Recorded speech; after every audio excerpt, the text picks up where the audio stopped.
为国效力，他们不够拼吗？老三家努力的赚银子，他们几人也是各司其职，几乎都在为轩辕打拼。这个主将的位置，想必会有不少人惦记着，也未必会落到我们兄弟几人身上。不管落到谁手上，都无妨。太子手上又没几个像样的武将，他不担心。外甥女婿倒是乐观。姚家三爷这句外甥女婿叫得上官慈满脸尴尬，他清了清嗓子。眼下倒不是急于这个，南陵派来了求亲的使团，想娶我国公主。上官慈这话倒是让几人震惊，纷纷问他哪来的消息。他说：自然有我的法子，估摸着再有半月左右就到了，到时怕是又会热闹一阵子了。几人又聊了几句，便岔开各自回家。他到了后院一看，白青青坐在秋千上，姚心就在后面笑嘻嘻地推着他。本来看起来还算美的画面，可让上官慈的这颗小心脏跳得飞快呀。他就瞧见白青青在秋千上被姚心推到半空中下来，再推入半空再下来。他脑子里突然就出现了一副白青青被姚心一个不留神给他飞出去的画面。住手！在白青青被抛起来时，将他给拦截了，抱在怀里带了下来，一脸紧张地看着白青青。可有事？白青青倒是被他这举动给吓了一跳，惊魂未定地瞅着他摇头。她怀了身孕。啊，我晓得呀。怎么了？上官慈眯着双眼。你这般，若是她飞出去摔了怎么办？啊，不会，她抓得牢。我妹妹从小就喜欢玩这个，每次来家里都缠着我们玩上几个小时，从未失手过。哎呀，你且安心，我可是她亲亲的哥哥，我能害她吗？这不是姚静托我来给她道歉，想着她喜欢这个，就特意让人给她做了带来的。他上前丝毫不见外的拍了拍上官慈的肩膀，说道：哎呦，妹夫啊，你别这么紧张，我家那几位怀有身孕的时候，不是照样该做什么就做什么吗？打我们的时候都是能蹦能跳的，不会有什么事的。你怎么就知道不会有事？万一她飞出去，你能接住吗？她若是有了闪失，你能承担这个后果吗？你放心，我妹妹这个重量不会飞出去的。姚心！白青青气得连哥哥都不想叫了，说他胖，这是对他的侮辱。姚心大笑着跑开。我说的不是吗？瞧你现在这个样子，圆润的就像街上人家卖的包子。白青青原本想冲上去捶他一顿的，可听了这话之后，整个人都石化了。他脑海里不断的出现姚心方才口中的话：你圆润的像个包子。白青青吐出一口气来，转过身，失落的走了。妹妹，青青。白青青反复的想着姚心的话，低头看着自己的手。不胖啊，除了肚子上多了一些脂肪，也不胖嘛。你不说话，谁能把你当哑巴不成？明知他近日十分在意自己的脂肪，你却要在这里说他胖。我不是也是开玩笑的吗？我去给我妹妹道歉去。妹妹说着便跑向了屋子。妹妹你看，哥哥给你带了甜甜的麦芽糖。白青青看着他手里的东西，仿佛看到一坨白花花的脂肪。妹妹，他看白青青撇了撇嘴，模样似乎要哭，给吓坏了。哥，把这坨肉拿走。肉？这是糖，不是肉。他听到身后有脚步声，转过头就看到上官慈进来，赶紧跑过去，小声在他耳边问：妹妹，这是怎么了？我拿了她最喜欢的糖给她，她居然说让我把肉拿走。上官慈摇头表示不知道。二人看着白青青，过了好半晌才听他说道：我决定了，以后吃素，只吃素。说着他站起来就要往外走。我要去吃糖葫芦。糖葫芦？上官慈表情都僵住了，一把将他拦住。吃什么糖葫芦？他现在是有了身孕的人，不能多吃。开胃啊！开胃，吃的会越来越多。一听这话，白青青整个人都不好了，就感觉生活好像失去了乐趣。要不哥哥去买回来，然后我吃了再告诉你是什么味道的。你还真是个好哥哥。就你这么一个妹妹，怎么能对你不好呢？除此之外，妹妹还有什么想吃的，哥哥一起给你买来吃了，再告诉你是个什么味道。他笑嘻嘻的模样差点让白青青当场气死过去。他反复拍着自己的胸脯，就是怕自己一口气没上来，直接给气死了。不用了，不劳烦哥哥这般辛苦，妹妹我不吃了。妹妹不用跟哥哥客气，哥哥这点钱还是有的。他这话一出，上官慈立刻瞪了他一眼。大舅哥若是没什么事，便回去了。这天色也不早了，省得夜深了找不到回去的路。姚心还想反驳上官慈几句，结果被他一瞪给吓回去了，赶紧点头。那妹妹就不生气了啊，哥哥回去也给姚静说你已经原谅她了啊。提到姚静，白青青面色微变，明显有一丝不满。可看着姚兴期待的神色，他还是答应了。好，原谅他了。哪怕姚静这一次利用了他，他还是不怨恨啊。毕竟那是原主的哥哥，他有什么资格去怨恨呢？待姚兴走了以后，白青青又央着上官慈带他去荡秋千。比起之前姚兴的那种放飞模式，上官慈显得温柔许多了，轻轻地将他晃了晃，看着他的笑颜，自己也忍不住笑了起来。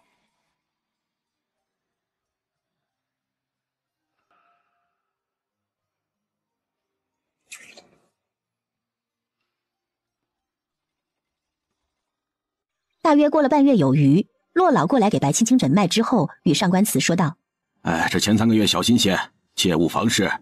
将白青青说的小脸通红，又听骆老开口道：这丫头啊，身子差，从现在起呢，就好好养着。我也会给她适当开一些补药调理一番，省得到时候啊生了她熬不过去。说完，他又给自己灌了一口酒，伸手向上官慈要了100两的酒钱，就走了。恭喜夫人，如今骆老也确认了，夫人跟爷心里头的石头也能落下了吧？上官慈当然是心里美了，他左手握住拳抵住自己的鼻尖，笑得合不拢嘴。白青青低头看着自己的小腹，有些不敢相信，她觉得这一切好像都不大真实。大人，不然你掐我一下吧，我怕这是假的。上官慈哪里舍得掐他，伸手在自己手臂上拧了一圈。疼的，所以是真的。他眸子里带着无限的宠溺，最后伸出双手握住白青青的腰身，弯腰将脸贴在她的小腹上。孩子，我是你父亲。孩子，我是你父亲。这一幕略显得有些滑稽了，却让白青青的心里一酸。他晓得，或许上官慈觉得自己这一生都不会有后代，如今这个孩子那就是上天的恩赐，他定然是紧张。玄霜在一旁看着也忍不住红了眼睛。他跟着上官慈许多年，清楚这么些年来他的艰辛与无奈。有哪个正常的男人会愿意被别人叫成一个宦官呢？他这一生极为能够容忍，忍了大半辈子。自从娶了白青青，才好像真的活着一般。上官慈埋头在他小腹间落下了一颗泪来。青青，多谢，谢谢你还留在我的身边，给我照亮了前路。谢谢你肯为我生儿育女，陪我度过余生。初为人父的喜悦让他失去了理智，从他母亲死后，他就再也没有落过泪了。他是从心底里感激着白青青肯为他做的这一切。我与大人之间就不必说什么谢了，只是大人以后可不能再做什么伤我心的事了。他指的就是月华。不会，不会。上官慈也知道之前是自己让他受了委屈，也亏得他性子好不计较。你可记住今儿自己说的这话，否则我就不让孩子认你。二人这话说的让一旁的玄霜觉得酸，他撇了撇嘴表示自己的不满，轻声退出去把门给带上了。白青青突然叹了口气，不是的，如今真的有了这孩子，大人日后的路还是要难走了。那些人若是知晓了，定然会刁难你，日后我们母子更是会成为大人的拖累。你放心，我心里有数。就算为了这个孩子和白青青，他也会先一步筹划。这孩子是皇上的嫡孙，皇上自然也会护好他的。3年过去了，来年必定是祥瑞之年，这孩子是个有福气的，会挑时好。确实，只要皇上喜欢他就是了。他也想到了，应该好好讨好皇上，只要皇上喜欢这孩子，那谁说什么都是白费。只不过还是要委屈你一段时间了，等月份大了就莫要出去走动了，以免发生什么不测。大人放心，我都明白的。那这个消息要告诉皇上和贵妃吗？你想告诉他们吗？那便找个合适的机会进宫了再说吧，总归是要靠着皇上与贵妃娘娘的。他心里也不愿意去算计谁，可是为了孩子，他不得不筹谋了。南陵来和亲？不是才与我们发生过战争吗？怎么就来和亲了？听说是南陵此次也遭遇大灾，且与老将军他们相持了那么久，想必也是没什么精力了。南陵想来不如咱们血缘父祖，他们来和亲也是意料之中的事儿。南陵来和亲，他回来那么晚作甚？难不成还想娶个南陵公主啊？南陵公主来和亲，若是嫁与我，那不就是等于轩辕直接向南陵宣战？要他们的公主嫁给一个宦官，这可是明目张胆的打脸呢。你这意思是你有这样的想法？南陵公主来和亲，自然会选一位有权有势的皇子。如今这局面，表面上最光鲜的不就是太子了？若是太子与南陵联姻，无疑是给他添了羽翼，这等事可绝对不能让他发生。啊，这样啊？那我就是以小人之心夺你的君子之腹了呗。你呀，上官子宠溺地点了点他的鼻尖，就不要乱想了。皇上说要我们明日进宫一起吃个饭，明日你睡醒了，我要阿大送你去，你就先去高贵妃那儿歇息，下了朝我过去，可好？好。二人又腻歪了一会儿，吃过晚饭就回房歇息了。半夜，风萧声动，光转玉壶，你耳语谣言，我两鬓流苏。深回盘古，清风吹拂，万家灯火亮。上官慈亲自伺候白青青沐浴之后，将她的头发一点点擦干，给她掖好被角，自己才钻进去，占了极少的地方，生怕一个不小心碰着她。面对上官慈的小心翼翼，白青青忍不住笑了。你不必如此啊，她如今也就那么一丢丢大，又不会有什么事的。若是月份大了，还是这个床就小了。放心，明日我就再找人打一个大一些的床。好，让大人费心了。夫人总是叫我大人，不会觉得陌生吗？他伸手抱住白青青还纤细的腰身。夫人何时也唤我一声夫君？夫君，你的手是不是从衣裳里拿出去？若神医说了，前几个月要注意些的。我摸一摸孩子。被抓包的上官慈丝毫不觉得不好意思，反而直接将手附在他的小腹上，轻轻地抚摸着。哼，夫君，孩子只有豆粒大小，你这样再怎么揉搓，也揉搓不出来他的，你也不会感觉得到。白青青觉得这人是越来越不懂得脸面这两个词的含义了。好歹，总归也算得上是闺房之乐吧。上官慈抚摸着他柔软的肌肤，总是会有些想法的，可是又想到洛神医的话，便十分难过。最终他起身去外面坐了半个时辰，当他再进来的时候，白青青已经睡得很香甜了。他将人揽进怀里，小心地替他掖好被角，将脸埋进他的脖颈，闻着他身上独有的清香。他从未觉得像今日这般过得充实。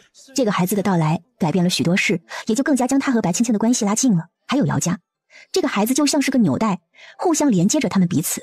他突然想到，当年有了他的存在时，皇上是否也像他这般喜悦？想了想，就把这个想法给否决了。皇上有那么多子嗣，又怎会单独为他喜悦呢？他回想起年幼时自己母亲与他说过的一席话，他问母亲为何给他取名叫上官慈，母亲摸了摸他的头说与世长辞。后来他想过，大概是母亲并不想他活得太久吧。如果没有自己的话，母亲那样的女人一定会过得很好很好的。想到这儿，他不由得心里一痛，搂着白青青的手又紧了紧。愿夫妻安好。见过云嫔娘娘。放肆！你这算是什么礼？难道你爹娘没教养过你如何行礼吗？见了我们娘娘，那得跪下。你若是不懂，那便找个地方跪上1-2个时辰，好好学学。白青青没有回话，云嫔也没说让她起来，她就这样半屈膝地站着，听着云嫔的宫女教导她什么是规矩。这样僵持了1刻钟左右，她突然身子一歪，摔在一旁的雪地上。夫人，玄清赶紧过去扶着她，玄霜也凑了过来。可是有哪里不舒服？夫人，你是哪家的夫人呢？进宫作甚？白青青觉得自己一双腿都麻木了。进宫作甚与娘娘无关。娘娘若是觉得我规矩没学好，大可向高贵妃娘娘那里去诉说，没道理找个下人在这里辱没我。哼，倒是伶牙俐齿的，喝夜冲撞妃嫔，就是高贵妃也难保你。来人，给本宫掌嘴，教教他规矩。谁敢？相国贵妃娘娘，相国姐姐，哼，我娘可没给我生出个妹妹来，还是别叫得这么亲热了。说完，他一把拍在慕容清的肩头。还愣着做什么？还不快去把人给扶起来！平白无故挨打的慕容清无奈地走到白青青旁边，将她抱了起来，剑眉拧到一处。怎么都湿了？许是坐久了，雪被融化了。青儿，你先带着丫头去我那儿换身干净的衣裳，别让她冻着了。孩儿明白。慕容清看了一眼云嫔，便走了。云嫔瞧着人被慕容清带走，心里极度不愿。若是姐姐没什么事儿，妹妹便告退了。站住！高贵妃叫住了她，笑着走到她旁边，伸手捏住她的下巴。你是觉得本宫的人不懂规矩，还是觉得本宫不会教人？既然云嫔那么在意规矩，那就在这里给本宫跪好了，好好学习规矩。姐姐，妹妹并不知道孩子是姐姐的人，也不知晓是大皇子的人，还请姐姐原谅。这么冷的天要她跪在这儿，那她这双腿岂不是要废掉？原谅？你是个什么身份，值得我来原谅？若是我不赶到，你是不是准备要她跪上几个时辰？云嫔，你可真是好大的胆子！来人，伺候云嫔学规矩。云嫔娘娘，请。咱家是个粗人，万一碰着娘娘就不好了，所以娘娘还是自行的学吧。我并未犯什么错，妻妾怎可无缘无故的罚我？我要叫皇上来评评理。皇上，高贵妃笑了。好，就冲你这话，本宫不罚你。到时候看皇上会如何安慰你。回宫。高贵妃率人离去之后，云嫔踉跄着后退了一步，胸口起伏不断。哼，等那天到了，本宫要这个老女人死。娘娘，您别气了，等皇上来了，咱们找皇上说理去。哼，走。母妃。娘娘，白青青也想行礼的，奈何手中东西太多，只能捧起来拜了拜高贵妃，把高贵妃给逗笑了。瞧你，摸不成容叶都不给你吃东西啊！他总是要约束我一番，许多东西都不能吃，可我最近又爱饿。娘娘这里点心好吃，就忍不住多吃了些。娘娘不会怪我吧？哪里会怪你呢？我最喜欢能吃的孩子，可偏偏我这个儿子就是挑嘴，什么东西都只吃几口就不吃了。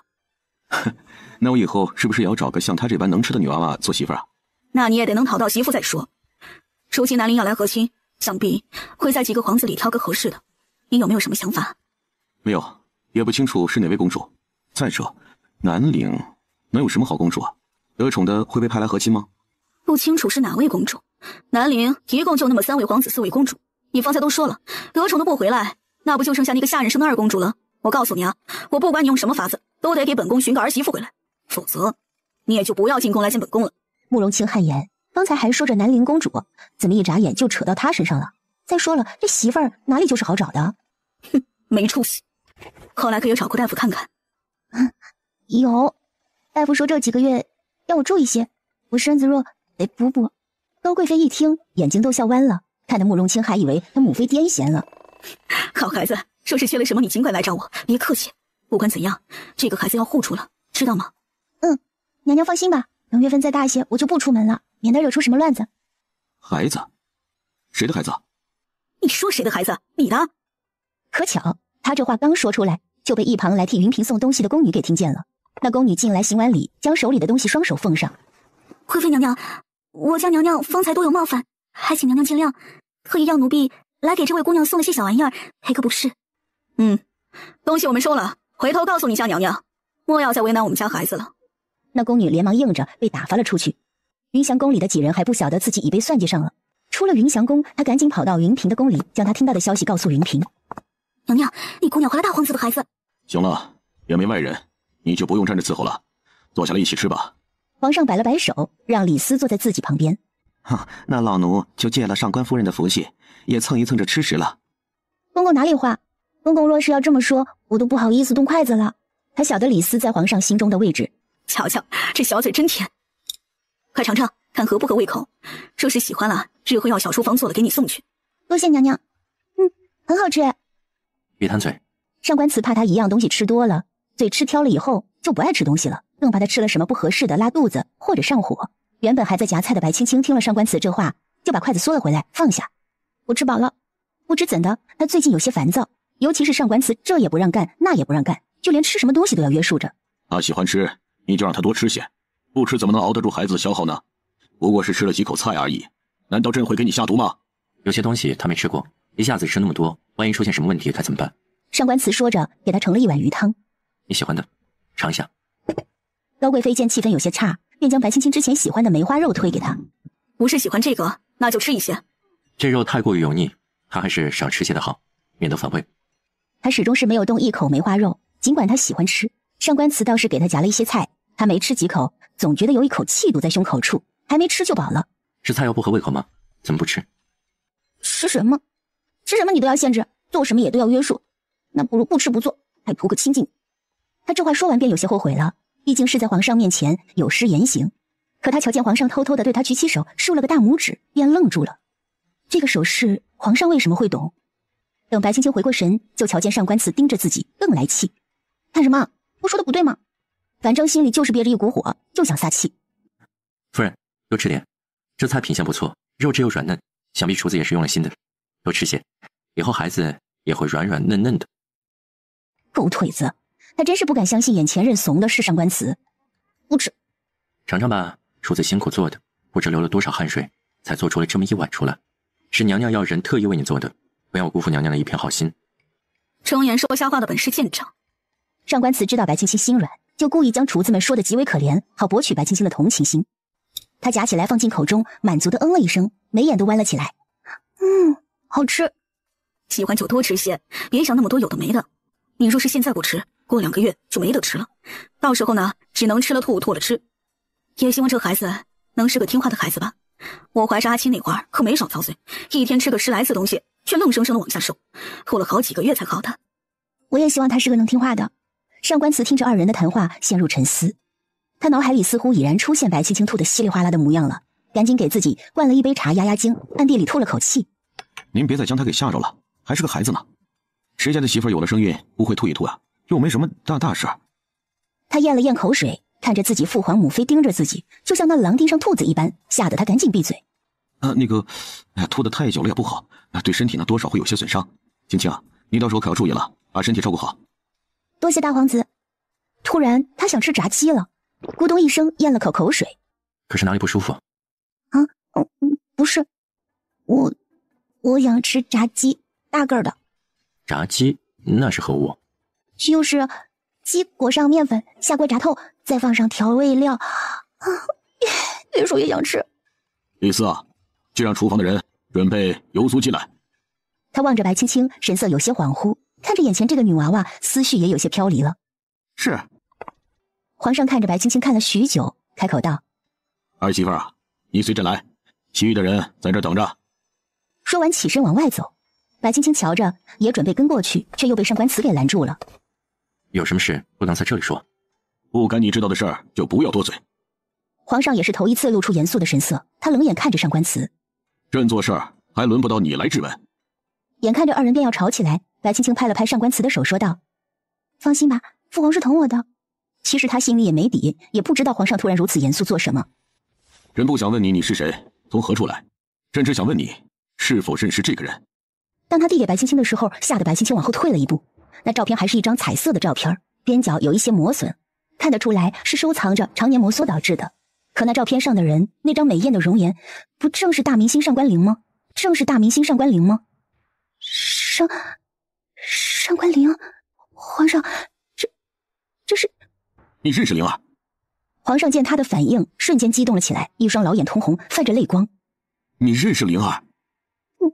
他想说不认识，可看着皇上这般，又不忍心伤他，而且他能问自己那番话，想必自己瞒是瞒不住的。我认识。他还好吗？皇上握住白青青的双肩，摇晃着他。还好吗？皇上，不怪我。他不知道该说什么，看样子皇上应该也清楚自己不是曾经的白青青。怪你什么呀？你与灵儿相识，想必是来自一处吧？阿与我说，那是个人人平等的地方。说这话的时候，皇上眼神里充满了向往。青青不知皇上对那里了解多少，只是上官灵在我们那个时代是一个很出名的女子。哦，多么出名？在我们那儿，她的职业叫做明星。似乎就像是一个万众瞩目的角色。她人漂亮，演技好，有很多粉丝，男女老少都喜欢她。只是她曾经失踪了7年，或许是那时她来了这儿与皇上相遇了吧。是，灵儿与朕待了7年，便撒手人寰了。提起爱人的消失，他心里也是无比痛苦的。原以为他回去的时候一人仍在，可没想到却见到一座新坟。想必是时机到了，他回去了吧。他复出以后写了一本书，翻拍成了电视剧，想必那书中的主人公便是他与皇上吧。他记得那电视剧的结局是男女主角幸福的生活在一起，还有一个可爱的儿子。或许那就是上官慈的期许吧。电视剧？那结局呢？结局是他与心爱的男子长相厮守，还有一个可爱的儿子，二人一直相伴到老，带着一对孙子孙女一起过得悠然自得。是了，他编了一个结局，他是想要皇上保住自己和上官慈的孩子。是吗？除此之外还有吗？书的结局有一句话，他写的是若有来世，愿与君重逢。这句话确实是在的，他没有说谎。与君重逢。皇上踉跄了几步，闭上双眼。过了许久，他睁开眼看着白青青。你肚子里的孩子，无论用什么方法手段，都必须给朕保住，明白了吗？皇上，我叫什么皇上呀？叫爹。爹，你什么你？怕什么呀？你爹是皇上，你有什么好怕的？天下都是朕的，你怕什么呀？大人那儿会有麻烦的。朕给他的权力还不够大吗？麻烦，清理了就是了。白青青瞬间被吓到了。皇上，这……你不用担心，他会做得干干净净的。灵儿的愿望朕会实现的。对于皇上而言，就是一份期许，他会保住这个孩子的。多谢皇上。容叶那儿，这事你莫要与他说，不是所有人都像朕这般通情达理。走吧。当他推开门的一刹那，瞧着外面的银装素裹，阳光明媚，觉得自己都年轻了许多。时隔多年，他爱的那女子依然活着，哪怕自己见不到、碰不到，只要知道她还活着，那就是幸福的。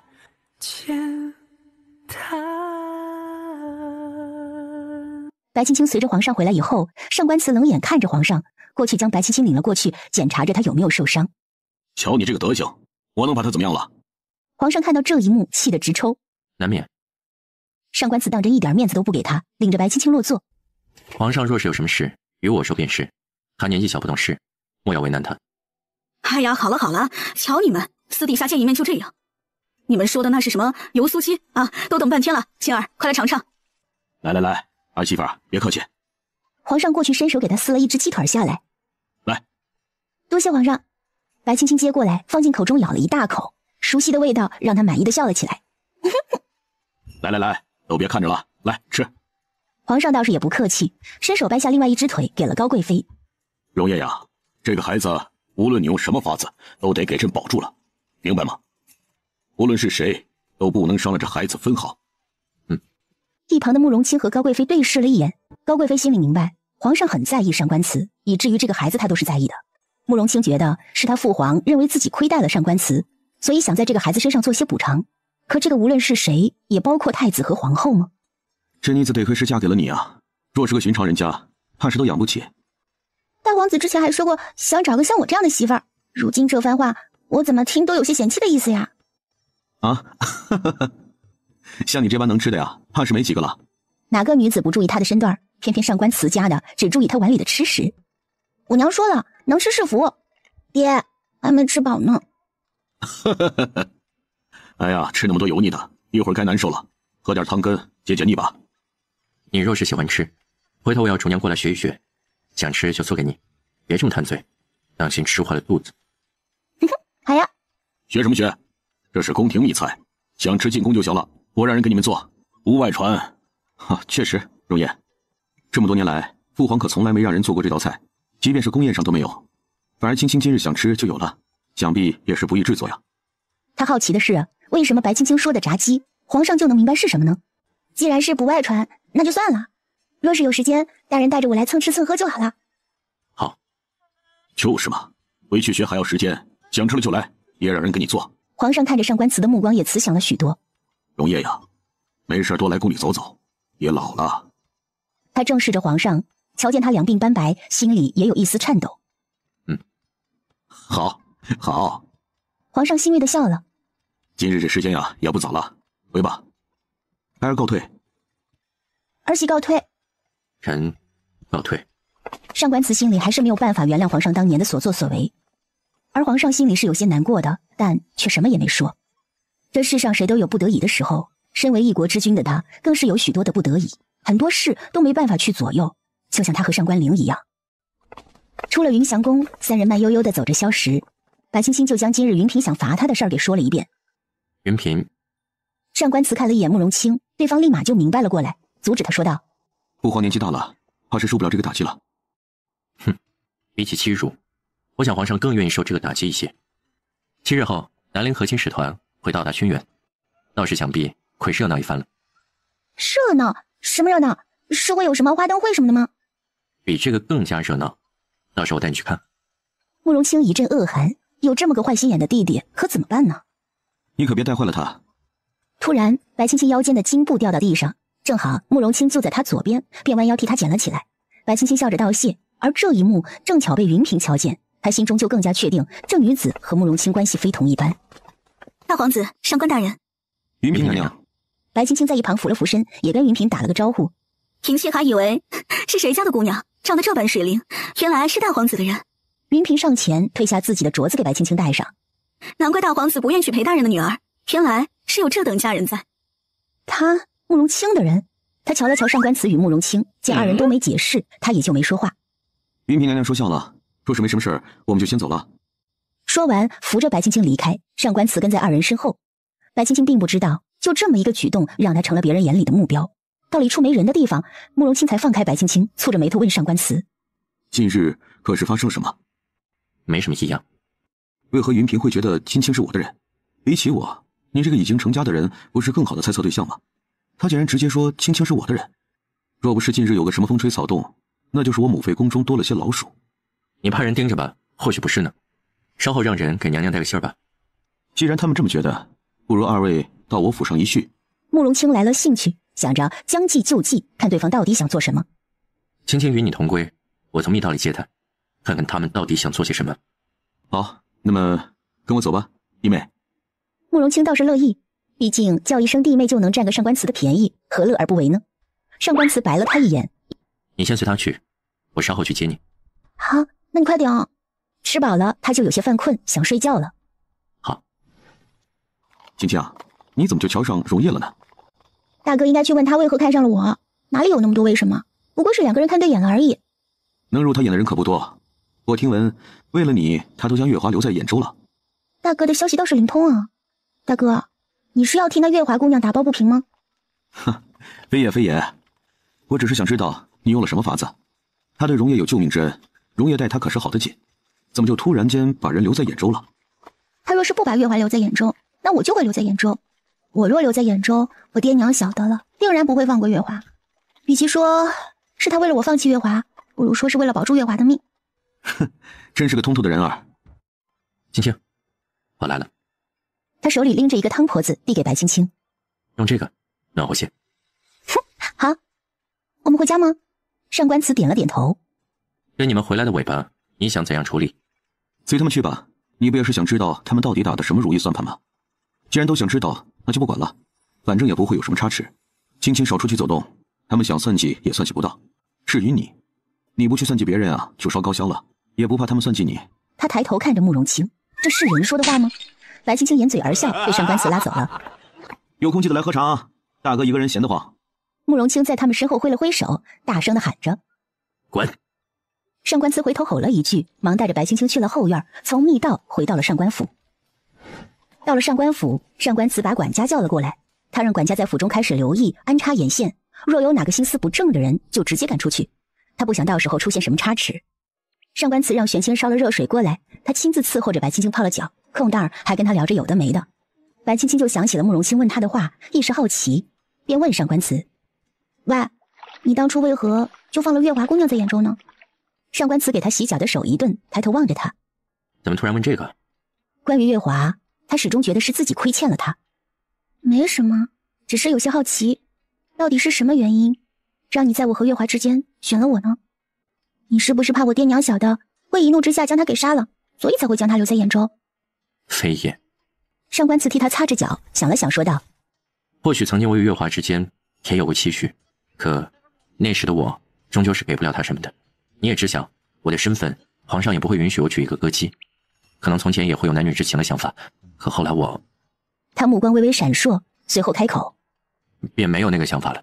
我养着他是为了感谢他的救命之恩，于我而言，若没了他，也就没有了现在的我。”他说着起身，坐到白青青身旁，将她揽进怀里，继续说道：“你可能无法想象当时的情况有多么危险，我当真就半只脚踏入了鬼门关，是他将我拉出来的，这份恩情没齿难忘，于是乎，他就成了我的责任。”他不是不讲道理的人，上官慈这么说也肯定有他的道理。想来当时的情况也一定很凶险的。若是没有我，你是不是还准备将他抬进府？他瞧见白青青危险的眯了眯眼，将手放到他腰间摩挲着他的软肉。夫君，是吗？不是。不是？哼，那样最好。他低头抚摸着自己的小腹，笑了。夫君，你可别忘了，你是孩子的父亲。我本就是孩子的父亲。是啊，我若是愿意，你就是孩子的父亲；若是你负了我，那谁是孩子的父亲，可就说不准了呢。休要胡言，你且放心吧，为夫会照顾好你们母子的，一定不会做出什么对不起你的事。我信你。上官慈这个人看似冷漠无情，实则傲娇到了极点，他也相信那等龌龊事他干不出来。上官慈看着怀里的人，嘴角微微上扬，他怀里抱的可是他的一切呀。只是替你等黑暗前一夜。你是天上的流光皎洁，花坠落瞬间不是离别。换来整个世界，只想你了解。此时的慕容简有些醉意，出来透透气，便又瞧见那日在高贵妃宫里的女子，一时间有些失神。姑娘是？即便是一只畜生，他也是一条命。若是挡了你的路，你让他些便是了。我没什么大不了的，何必给他一脚呢？他从前也养过一只猫，出去玩的时候无意间挡了别人的车库，结果那户人就将猫给压死了，让他伤心好久。慕容简头一次遇到一个姑娘这样与他说话，便觉得有些新鲜。他挡了本公子的路，本公子还不能将他踢开。慕容简见白青青如此不把自己放在眼中，还来了兴致，直接追上前去。本公子问你话，你为何不回我？还从来没有哪个女人敢这样对他，倒是有趣。你问我就要回你吗？慕容简听到这句话，突然不知道该说些什么。他见白青青抬腿要走，便想伸手拦住她，被白青青一躲给躲开了。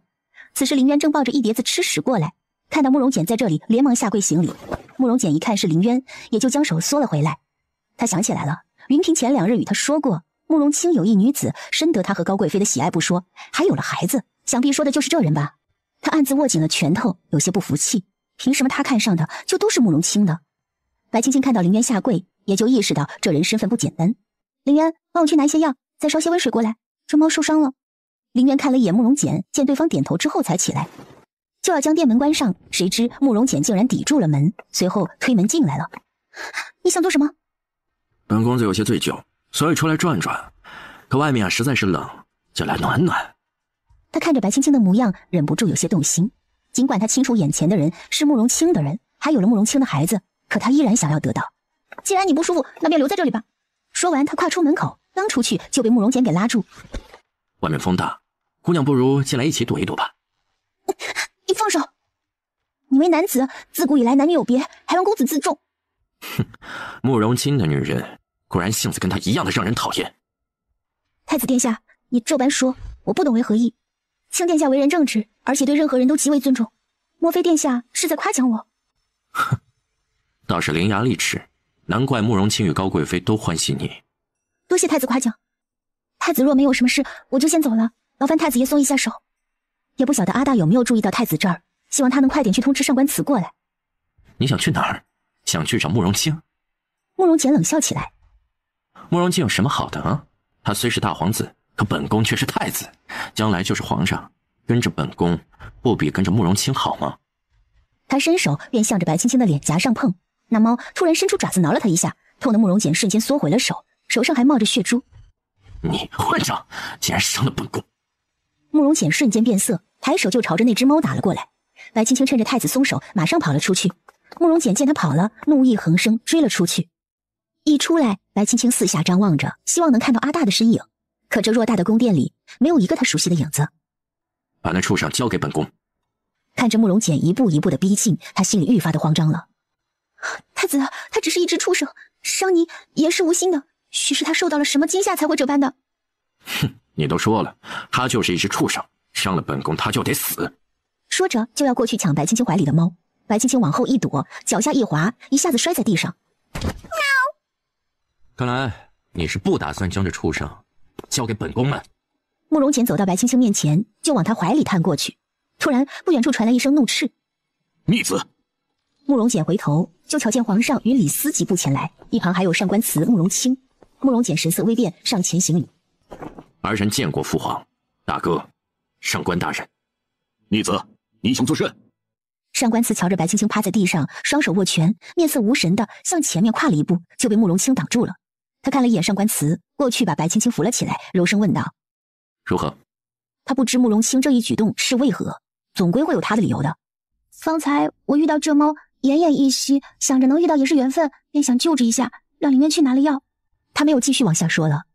瞧着面前温软如风的慕容清，再看看太子，他觉得皇上眼瞎，才会让慕容简做太子。你可有何事？无事，不过这猫不小心挠了太子的手。他露出伤神的模样，看着皇上。这猫也是救过青青的，还望皇上饶他一命。太子，可有此事？他瞧着皇上对着女子的喜爱，一时间也只能硬着头皮说是不小心。太子，方才你是想做甚？这位姑娘摔了，本宫想扶她起来。他隐约感觉到一股无形的压力，他瞧着上官慈的脸色不对，也不知是为何。看着自己2个儿子之间的气氛逐渐凝重起来，皇上暗自叹了口气。先带她去高贵妃那儿换一套衣裳吧，小小的糟成什么样子了。他说完便带着李斯要回去，路过上官慈身边时说道：那猫也算是个功臣，他要是愿意，你们就养着吧。他这话说得够明显了吧？太子若是再不懂，那他还真的一点办法都没有了。他虽然不喜太子，可终究还是自己的儿子呀，自己亲历的太子，总不至于因为这么一件事情就废了他。也希望自己这个儿子能对太子手下留情。慕容清是想着，既然太子误会，那就让他误会着，看他能掀起什么风浪。他也想顺藤摸瓜，看看他在宫里的眼线有多少，瞎掉的又有多少。走吧。慕容清笑嘻嘻地扶着白青青走到上官慈的身边，给了他一个眼神。等几人走远之后，上官慈才把白青青抱起来。阿大进不去，所以只能找了小太监传话。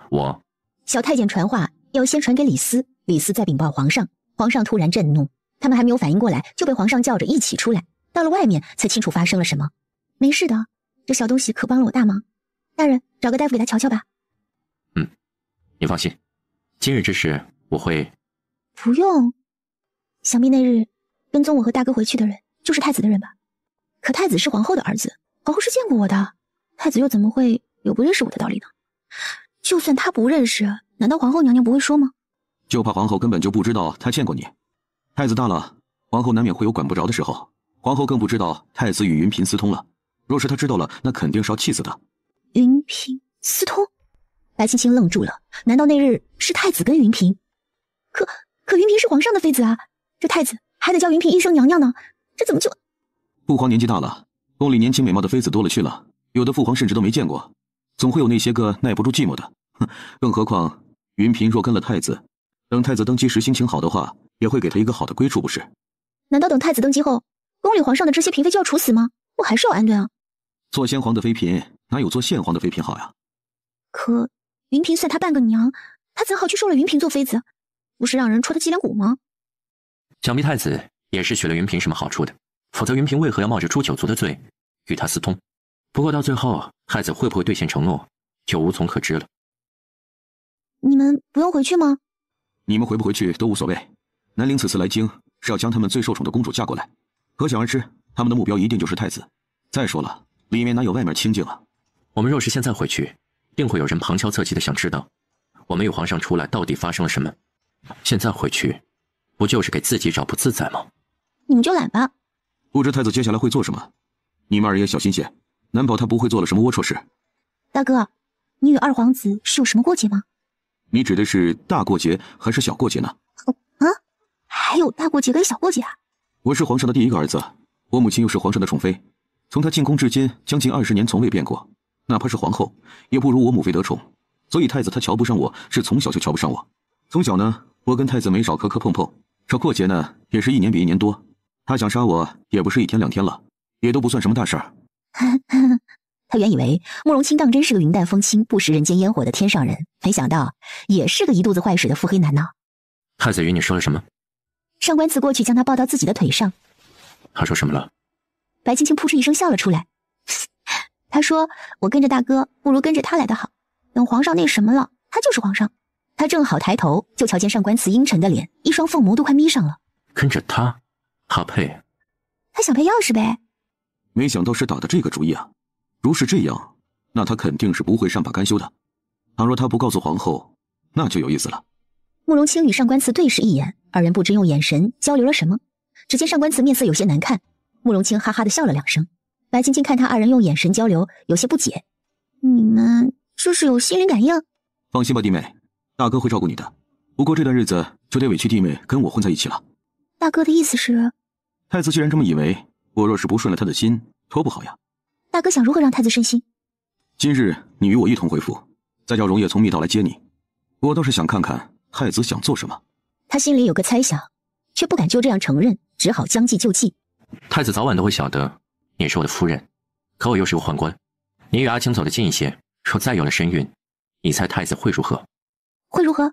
白青青沉思一番，突然双眼瞪得溜圆，不可思议地看着上官慈。莫不是他想到了什么？他给上官慈戴了绿帽子，奈何对方是皇子，上官慈没办法，只能认栽。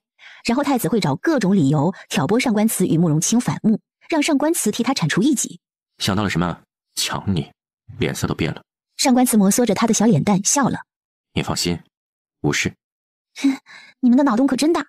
可他心疼的还是上官慈，若这事儿被捅出去，那他肯定是要受人非议的。看到白青青皱成苦瓜一样的小脸蛋，上官慈笑了。什么大风大浪是我没见过的，你也要看太子有没有这个脑子能想到这个层面。不过这未必是一件坏事。他想了想，若是真的世人都以为这孩子是慕容清的，或许孩子还能安稳落地呢。行，这件事稍后再议。上官慈笑了笑，没再说什么。大约过了半个时辰，皇上派了李斯来请慕容清和上官慈回去，二人当即便表示不愿意过去。李斯苦口婆心地劝了许久。南陵公主有一太子，殿上对太子的夸赞也是极佳的，二位不去看看吗？多谢公公。走吧，容颜，我们也去瞧瞧这公主喜欢了太子什么。皇上说了，若是上官夫人身子舒爽些了，带她一起去。为何？老奴不知。他哪敢说呀？太子回到店里就跟丢了魂儿一样，也不知在想些什么，突然就站起来到皇上面前说自己瞧上了一个姑娘，与那姑娘情投意合，想纳入府中做妾。皇上今儿也是高兴，就随口问了是哪家姑娘，结果太子却说道：父皇认识的就是方才见过的那姑娘。他这话一出，皇上的脸立刻就黑了起来，耐着人多没有呵斥他，就让他坐了回去。可那边南陵公主不干了，非要问太子瞧上的是哪个女子，他就是要看看。此次来的便是兰陵最得宠的小公主韩宁，从小就被南陵王给宠坏了，性子也是十分的跋扈。听见他桥上的男人有了心仪的妾室，他哪能就这么算啊？当即便央求皇上将那个女人带来，他要瞧一瞧。皇上一开始是没打算答应的，可是南陵公主一句莫非是什么见不得人的，就把皇上气着了，当即要李斯过来请他们过去。几位到了那儿便知了，老奴也是奉命行事，还望二位别难为老奴。那就劳烦公公带路吧。他拉了拉上官慈的袖子，示意他别再为难李斯了。好。李斯看白青青出来替他解围，也是对他更加满意。皇后见进来的是白青青，她有些纳闷儿，不是说去找锦儿看上的那女子吗？怎么来的是白青青呢？难道……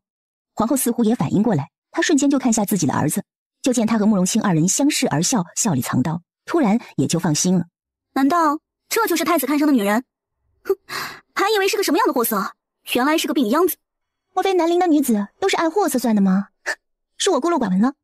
哼，嘴巴倒是能说会道，也不知道太子殿下瞧上你什么，一副弱不禁风的模样。就你这副模样，在我们南陵都没的男人愿意要，生怕一个不经折腾就死了。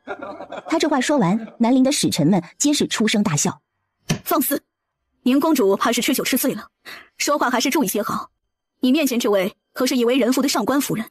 上官夫人？哪个上官夫人啊？当然是我朝的上官慈上官大人，不然还能有哪个上官大人呢？皇后。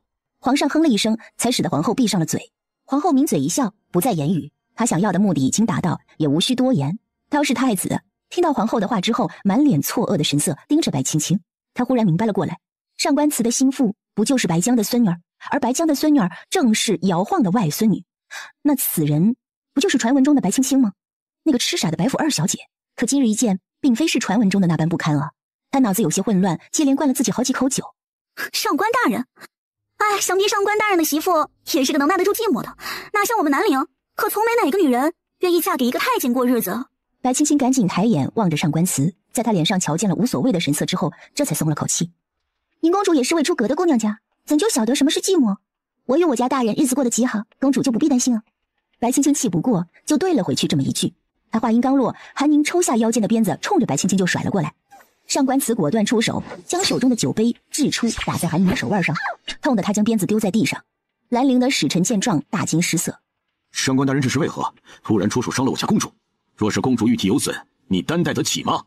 若是他刚才的那鞭子抽到了我夫人身上，我保证会要他蹦跶着来轩辕，被人抬着回去南陵。他原是想说他保证会灭了南陵，可又想到这里是宫宴，立马改了口。哼，好大的口气！你以为你是谁啊？一个宦官而已，你以为你能只手遮天？他不能只手遮天，可你们南陵被我外祖父与爹娘打得节节败退，不得已才来求亲求和。公主还是要明白自己现在是个什么身份，不过是个被派来和亲的东西，有什么资格在我们轩辕的土地上大呼小叫的？而和亲的公主向来不会有什么好下场的。即便是人前受人尊重，可人后呢，她依然是被瞧不起的。这韩宁如果嫁了进来，太子绝不会让她诞下一个孩子，别说是孩子了，哪怕是个蛋都不会让她生出来。说得好。一旁不知道谁说了一声：韩宁公主既然远道而来，那便是客人，我们做东道主的自然是要顾及一下韩宁公主的感受。可上官慈也是我们轩辕正一品官员，轮不到韩宁公主在这里胡诌。身为言官的方宇之看不下去了，起身与韩宁说道：这里是轩辕，非南陵，公主若是诚心来求和求亲的，那便安稳一些吧。他说此番话也是瞧见皇上一直给他使眼色，再加上韩宁羞辱的也是他轩辕的人，哪怕作为一个普通人他都忍不了。你韩宁不服气，想去据理力争，却被身后的使臣给拦住了。上官慈来到白青青身边问他：可有事？白青青只微微一笑：能有什么事呢？那便好。他说着又退了回去，安稳地坐下。看到这一幕的慕容简又有些疑惑了，难道上官慈不清楚白青青有了身孕，为何不发火呢？是他想借白青青来牵扯住慕容清吗？还是说这白青青压根儿就是上官慈送给慕容清的？再者，上官慈娶白青青是个幌子，实际上是为了慕容清联合白家与姚家做的幌子。白江，这白江心仪二皇子，对自己也是连连示好，莫非他是想广撒网多捞鱼？可这白江倒是无足轻重，重要的是姚家呀，是上官慈。太子这一连串的疑问都充斥在他的脑海，一时间仿佛脑子被挤压了一般疼痛。若是后者，那这白青青就不能留了。可在这儿他并不能揭短，瞧着皇上喜欢白青青的劲头，他猜皇上也是知道这件事的，那就表示是皇上允许的。那皇上现在是个什么意思呢？他想不明白了，头一次觉得自己脑子不够用。可他看向上官慈，见其低着头，想来心里也是不好受的。尽管他是个宦官，可曾经也是个男人呢，就这样要他的女人给他戴绿帽子，他心甘情愿。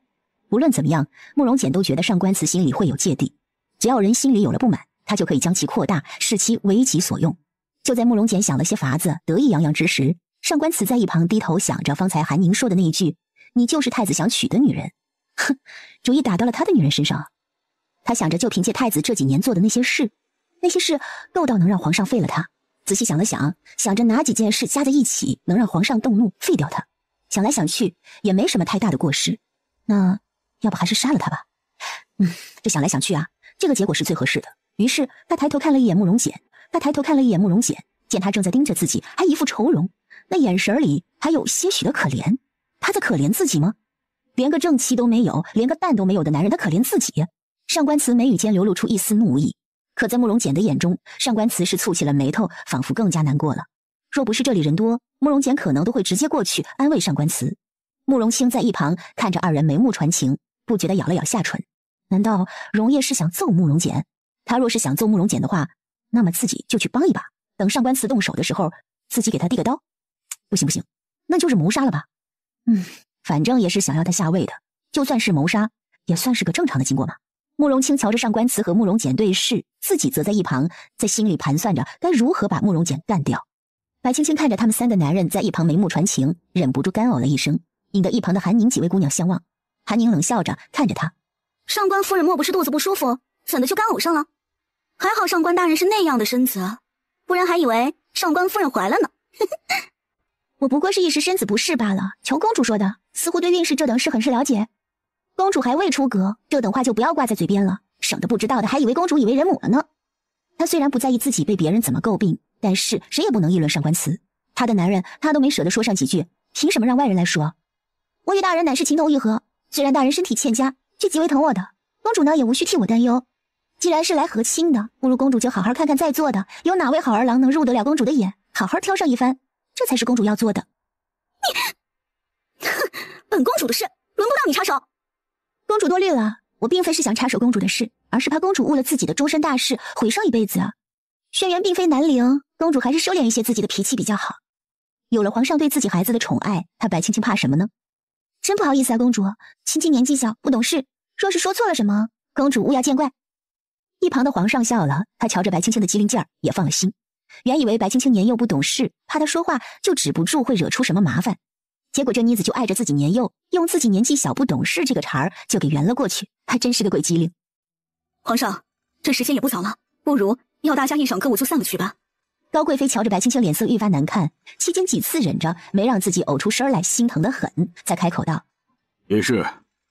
皇上一抬手，便上来一群穿着靓丽的女子。今日天色不早了，南陵公主长途跋涉到了轩辕，想必也是一路辛劳。赏一赏我们轩辕的歌舞，便去驿馆里歇息吧。至于和亲之事，我们以后再议。若是南陵公主真的嫁了进来，难保她不会通过和亲从内瓦解轩辕。更何况自己的这几个儿子都是野心勃勃的，一旦和南陵联姻，就一定会借助南陵的势力，到时候又是乱成了一锅粥。她如今老了，想要个安稳的日子了。我爹娘回来了，夫君，我们去姚家吧。不容明示，我们一早再去。爹娘回来定然也是身体乏累了，再加上你今日也是累了一天了，明天再去吧。我倒是不觉得累，我与爹娘也许久未见，不是很像他们的，就怕爹娘累了。不如我们先去，若是爹娘歇下了，我们再回来。瞧他欢喜的模样，上官慈倒是不忍心让他失落。张叔，去备马车吧。哎，好，老奴这就去办。张叔弯腰下去之后，白青青贴上了上官慈的身前。夫君待我是最好的了。我若是不待你好，谁还能待你好？此时的上官慈眸子里都是温柔的颜色。等管家备好马车，上官慈又小心翼翼地将白青青抱了上去。从暗匣里又取出一床软垫给他铺上。你先躺下。白青青也没客气，躺好之后，上官慈又给他盖了一床厚厚的毛毯。现在也已算是春天了，天气没那么冷，大人给我盖这么多，也不怕把我给热出痱子来。春捂秋病，尤其是现在这个季节，天气反复无常，还是多盖一些的好，免得受了凉病了。说着，他给白青青倒了一杯温水，开始给她拨着杆子。爹爹，娘亲！白青青瞬间红了眼眶，朝着二人奔了过去。关羽，我的孩子，委屈你了。娘，您和爹爹可还好？可有受伤？要知道，当时他得知外祖父受伤的时候，整个人都快疯掉了。你可好？女儿很好。他抹了抹自己眼角的泪珠，又替姚氏擦拭着泪水。娘都瘦了，女儿给娘送去的那些粮食，娘可有收到？收到了。若不是你送去的那些个粮食，还是我和你爹爹没被敌人杀死，就已经饿死了。那就好，那就好。他看着身后的上官慈，这粮食是夫君为爹娘背下的，并非是女儿的功劳。他的话说着，上官慈上前将他从姚氏怀里拉了出去。只要你二人活着，青青才会高兴。他瞧着方才白真觉抱着白青青的手，就很不舒服。哼，臭小子，叫爹。他也是高兴的，能让上官慈叫他一声爹，说出去也气派了许多。最主要的是，他要挫一挫上官慈的锐气。先前这厮可没少给他找麻烦呀。当初我开口时，大舅娘他们可给了我好些个东西，不知岳父大人能给得了什么呢？我给你个屁呀！你娶了我女儿，叫我一声爹，委屈你了呀？不委屈，爹，您要是早这么说，不就行了？上官慈眯着眼睛笑了起来。我看你这般分明就是不满，也行。你若是不满呢，我也不强人所难。要不你就……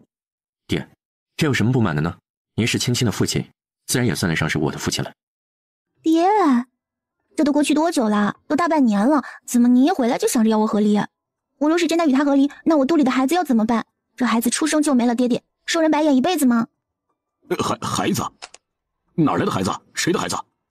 他看着自己面前面容略带娇羞的女儿，俨然是一副小妇人的模样，一下子心里似乎是沉了一块石头。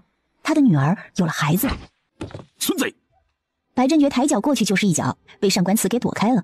他将白青青推到自己妻子怀里，便动手跟上官慈打了起来。女儿这般脚，你竟然下得去手？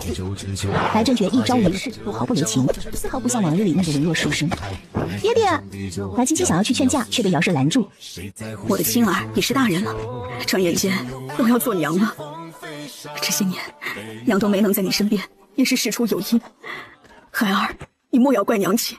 一位征战沙场、斩杀过无数敌将的女将军，上对得起国家，下对得起百姓，就唯独对不起她这个女儿。娘，我不怪，只是爹爹他们……他侧头看了一眼还在打斗的白振觉与上官慈，担心至极。无妨，两个大男人打一下又算得了什么？走，跟娘去屋里，我们娘俩说说话。说着，便拉着白青青进了屋。进屋之后，还将门给关上。不谢为敬，他待你好吗？待我极好，极好的。这一句极好，使得姚氏再次红了眼眶。他连说了几个好字。娘知道你是个心里有成算的，可他的身子……放心吧，娘，他身子好着呢。娘，此次外祖父重伤，朝廷应当会让外祖父歇息了。您跟爹爹是否还要去啊？皇上的意思是，主将另择他人，我也上书与皇上说明，我们姚家想安安静静的待在城里了。为何？姚氏这番话几乎就是在说姚家放弃军权了呀。上官子本身就是别人的眼中钉肉中刺，你与他结合，无论出于什么原因，在有些人眼里就是上官子与姚家的结合。青儿，你大了，有些事的利与弊你都清楚的。说姚家手握军权一天，那必然有些人是放心不下的，与其那样，倒不如做个闲职，这样我与你爹爹也能够留在京城陪你了。娘说的有些人指的是太子他们吗？还是那个人？孩子，有些事你知道了就好，不要说出来。我们姚家一门忠烈，娘不想到了我们这一辈子就被毁了。再者，我放弃了，可还有你几个舅舅呢，姚家也同样会无人敢动。白青青正想着该如何回答姚氏，只听砰的一声，门被砸开了，一抹白色的身影猛地后退几步，正是白振觉。此时他身上的白衣上面印了几个脚印。上官慈进来，身上也是多了一些泥土，看上去有些狼狈。臭小子，我告诉你，你若是敢对我女儿不好，我将你身上这张皮都给剥下来。他虽然吃了亏，可嘴上却是不依不饶，尤其是看上官慈一脸淡然，根本没什么多余的神情，他更气了。头一次上官慈觉得心累，他陪着白振觉打斗了几个回合，谁也没落着好，怎么一大把年纪了，却如此沉不住气？爹爹，爹爹，您这是做什么呀？女儿好不容易回来一趟，您不但不陪女儿，反倒是与自己女婿打了起来，这算什么话呀？他故作生气的模样。爹爹若是不欢迎我们，那以后青儿就不回来了，省得爹爹厌烦。他说着又拍了拍自己的肚子。仔仔，你外公不喜欢咱们，以后啊，咱们就不来了。胡说些什么呢？爹爹哪里是不想你来，若不是爷爷想将你养在身边，若非不得已，怎么要你便宜了这个兔崽子？便宜了我还是好的。他上官慈模样好，权力高，又是皇上的儿子，怎么想都是个好归宿的，除了心狠手辣，目中无人，还是不错的嘛。确实，女婿这话说的不错，便宜了他还是好的，至少别人不会欺辱了我们女儿去。若是你那个糟心的爹将她嫁给了一莽夫，只怕你哭都没地方哭呢。女婿身子骨好，又耐得住揍，你说是没事了，就去找女婿练练拳脚，省得胳膊腿老化了。夫人说的是。爹，您这变脸变得也太快了吧？敢取笑爹爹了是吗？女儿不敢。白振觉慈爱地揉了揉白青青的小脑袋。瞧你这肚子都显怀了，几个月了呀？他细算了一下，这也就是3个月左右，不由得有些担心了。看到白青青面露愁色，上官慈来到他身边。怎地突然心情不好？爹爹一眼就瞧出来我怀了，若是月份再大一些，定让外人都能瞧出来。以后的日子，你怕是会难过了。一旦这件事情被别人知道，要么上官慈暴露，要么他就是头上绿得发光。你无需担忧我，你照顾好自己和孩子，外面的事情我会处理好，你安心。好。他安心，如何能安心呢？青儿，他既然说了他处理，那他就会处理好，你也不要总是忧心忡忡的，当心将情绪传染给孩子。你二舅娘家的嫂子便是，怀着孩子的时候总是忧心，最后刚生了孩子，一个不留神就跳河里淹死了，你可千万不能那样。娘放心吧，我不会的。行了，你们来了很久了，吃饭在这里吃，还是要回去吃啊？我们回去吃吧，小厨房还给他煲着汤呢。也好，日子要好好过，他若是欺负你了，就回来，娘养你啊。我知道了，娘。那明日我再来瞧您和爹爹。不了，明日我与你爹爹去看你，你这样出来也不方便，就不要总是出来走动，免得别人怀疑。好，回家去吧。姚氏将二人送到后院，白青青才想起来，她高兴地忘了去看何氏他们。只听姚氏说道：“你外祖父他们去了江南老宅，说是要过一段日子才能回来呢。”江南？他记得何氏的母家是在江南，这江南可是个好地方。若是有机会，他也想要去江南定居，不过还是要看上官慈这边是否能去。你若是喜欢江南，等再暖和些，我就带你去。你怎么带我去啊？平日里公务那么忙不说，到了江南我们去哪儿啊？我娘是江南苏州人士。苏州，与他现实里的名字一样。记得上官灵就是苏州人。我在江南有宅邸，也有生意，我们去了就去那儿多待一段日子，也要你散散心。姚氏的那番话他还是记在心里的，他不想白青青生了孩子便自尽。白青青知道上官慈富有，可他怎么觉得哪儿都有他的势力呢？你不愿意吗？不是啊，既然娘是江南人士，那你有没有想法去江南定居啊？等我们孩子大了，便要他留在京城，你我二人回到江南水乡，做一对平凡夫妻。他搂紧了白青青，许多事情并非是他不愿，只是如今这个世道不能罢了。当今之计是要如何把太子拉下位来，让慕容清坐上那个位置，不然等太子一登基，那么第一个就会对他下手，到时候他的妻儿又该如何？想到这儿，上官慈更加坚定了要将太子拉下位的信念。半夜后，正是3月初，皇上可怜百姓，发放了许多种子，前往轩辕各地种植。为何要多种植这个？这也是我偶然得来的，还不知晓是否可以生长。再者，现在兖州的土地地质都比较差，怕是粮食都不好种，种这个还是有风险的。毕竟3年刚过，手里的粮食都所剩无几，紧着种一些粮食才是紧要的。可白青青有他的打算，一来是相比较小麦、水稻、土豆的成熟期比较短，而且产量高，更能解决温饱。孙哥，这样吧，你先安排人将水稻和麦子给种上。另外，你这洋芋是从哪里收来的？那人手里可还有？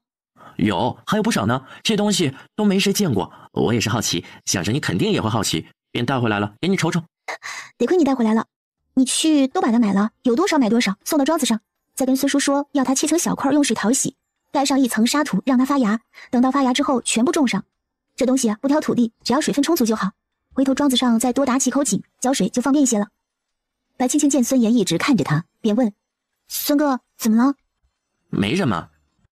我近日在别处开了几家店，买了几束庄子，这些是地契与账本，你看一下。这么多啊！他看着一头高的账本，有些头疼。这样吧，我先带回去看，等我看完了，再让人给你送过来。至于地契，你不留着吗？他认识孙岩也很久了，可他从来都是给自己采办东西，就没见过他自己采办。他这个年纪也该讨老婆了，手里该有一些东西在的。你无需担忧我，另外你再派几个信得过的人来，我教他们如何打理铺子。他虽然想一直待在这儿，可有些事终究还是要去做的。他这条命是白青青救的，他走之前定然会培养出几个与他同样的人，留给白青青用着。好，白青青只当他是累了，毕竟这么大的生意都是他一个人操持，想要找几个帮手是理所当然。夫人，时候不早了，咱们该回去了。劳烦孙哥帮我把这些账本抱到马车上，再帮我拿一些猪头肉。好。回到府中，白青青刚下马车，就瞧见上官慈冷着脸站在那儿等他回来。他狗腿似的走到上官慈面前，伸手拉住他的袖子晃了晃。夫君今日怎么不高兴了？是不是在朝上谁让夫君受委屈了呀？上官慈长出一口气。若是有什么事，要玄霜去就行了，何必要自己去呢？他拉住白青青的手，将她带走。白青青看他不生气了，便笑道：“这不是有些事自己做了才能安心吗？对了，你看你这里能出2个人吗？孙哥说要我派人去跟他学习经商呢。”好。到了房中，白青青看他的脸色依然不好，便问：“是出了什么事吗？你怎么脸色不好啊？”云嫔有了身孕。什么？那是谁的？父皇的吗？云嫔怀孕，那这孩子就会是最小的皇子，可到底是皇子还是皇孙，就有待查证。皇上应当会很高兴吧？高兴，确实是高兴。现在越是高兴，到时候就越是伤心。哼！看着皇上高兴的模样，他始终都不忍心说云嫔跟他儿子有染。可若这孩子是皇上的，那也算是喜事一件了呀。这并不是什么喜事，不管这孩子是谁的，他都不能留。只是个孩子，若是……这孩子不可能是皇上的，他都多大年纪了？再者，他也早就说过，他的身子不会再有子嗣了。他也就是开心这么几天，等他想清楚了，就会对云嫔下手。等这事儿东窗事发，孩子也会受处罚的。仅仅是处罚？这最多就是个面子问题。他到底是皇上的亲儿子，不会把他怎么样的，最多就是将云嫔杖杀罢了。那太子最多是被禁足，也不会有大动作。到底是亲封的太子。再者，云嫔不过是个女人罢了，皇上不会为了一个女人就对太子下手的，最多就是得刑有失罢了。上官慈说的确实是这个道理，皇上他不缺女人，单单一个云嫔不足以撼动太子的位置。只是可惜了那个孩子了。可惜什么呢？就算皇上不处理，太子也不会要那个孩子出生的。一个前朝弃妃生的孩子，他是不会承认的。再者，这个孩子就是他的污点，会成为他一辈子的耻辱。耻辱？白青青心里一痛，不自觉地护住了自己的肚子。自从有了这孩子以后，她逐渐变得小心翼翼，变得极为敏感。只要上官慈他们说了些什么，她就会往自己身上带入。怎么了？上官慈见他许久未出声，转头看他，就发现他双手护着自己的小腹发呆。夫人。啊！白青青缓过神，看着上官慈。没事，我没事。你刚刚叫我吗？是有哪里不舒服吗？最近看你总是魂不守舍的。没事，可能是有些乏累了。他揉了揉微微发痛的额角，笑了。我扶你去歇歇。本来现在身子就重，没事就少出去走动。你若是觉得无聊，我就喊些人进来，给你唱个曲儿。那倒不用了，只是觉得最近自己很奇怪，到了这个时候就觉得有些乏，想睡一会儿呢，又睡不着，总感觉有些浑浑噩噩的。他这句话无心，上官慈却留意了起来。他最近确实变懒散了许多，精神也萎靡了些，食欲更是不如从前了。你歇会儿，我去书房看看，让他们给你煲点汤。好。哎，对了，他眼皮子已经开始打架了。夫君，前些日子厨房里的小新点了我一些安神香，你帮我拿过来点上吧，那香好闻，我能睡得安稳些。安神香？上官慈似乎是想起了什么。在哪儿？就在左边柜子的匣子里。上官慈拿了安神香过来，看他已经睡下，心里还觉得有些好笑，睡得也太快了。他将安神香取出来，想着要给他点上，却闻到了一股熟悉的味道。他靠近鼻子闻了闻，好像在哪里闻过这味道。他出门将守在门口的玄清叫到一旁，问他：这香夫人用多久了？玄清想了想，说道：大概有10来天了。先前夫人还算活泼，可用了这香后就开始嗜睡了起来，人也变得恍恍惚惚。奴婢怕是这香有问题，可又是府里的人给带来的，奴婢也怕是会冤枉了谁。怎么不早说？上官慈心里就有些紧张了。江娜，那个小新过来书房见我。是。大人，我来了。上官慈忍不住蹙眉，这话语间这般轻佻，丝毫不像个下人所言。进来。是。小新推开门进去之后，将门给带上。他过去跪在上官慈面前，含羞一笑：大人，夫人的香可是你带来的？是奴带来的，前些日子回了老家一趟，便带了一些回来。那日夫人路过奴身边，说闻着好闻，便向奴讨要了一些。向你讨要？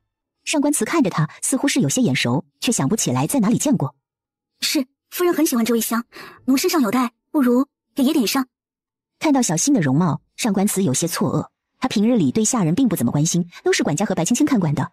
大人，小新起身将自己腰间的香囊取下，到一旁取了一颗香放进香炉里点燃。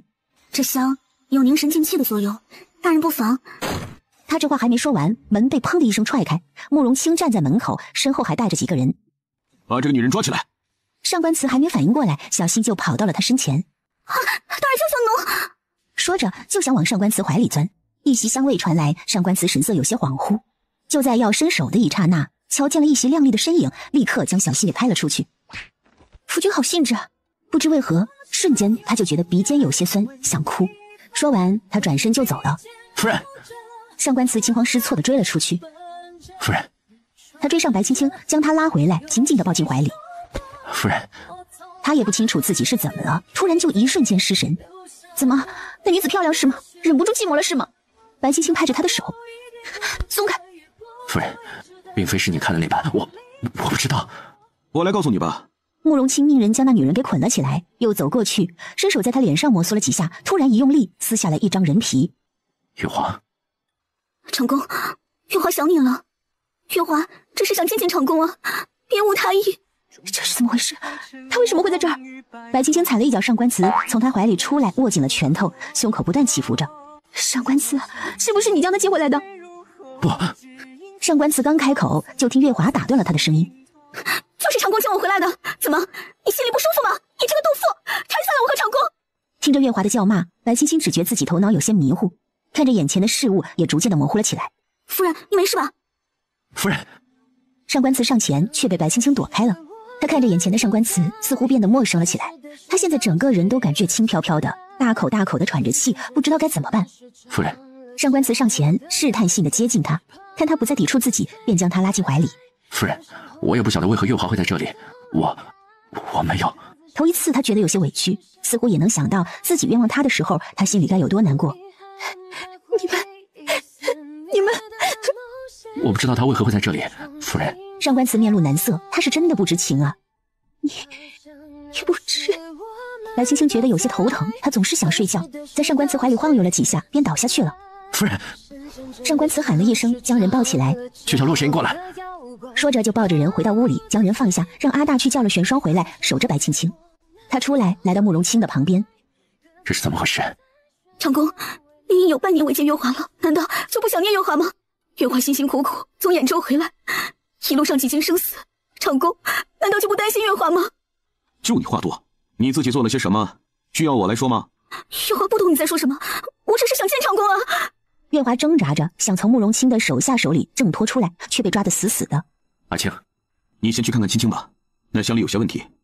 我听母妃说她近日精神总是不好，怕是那香的问题，让我先带走了。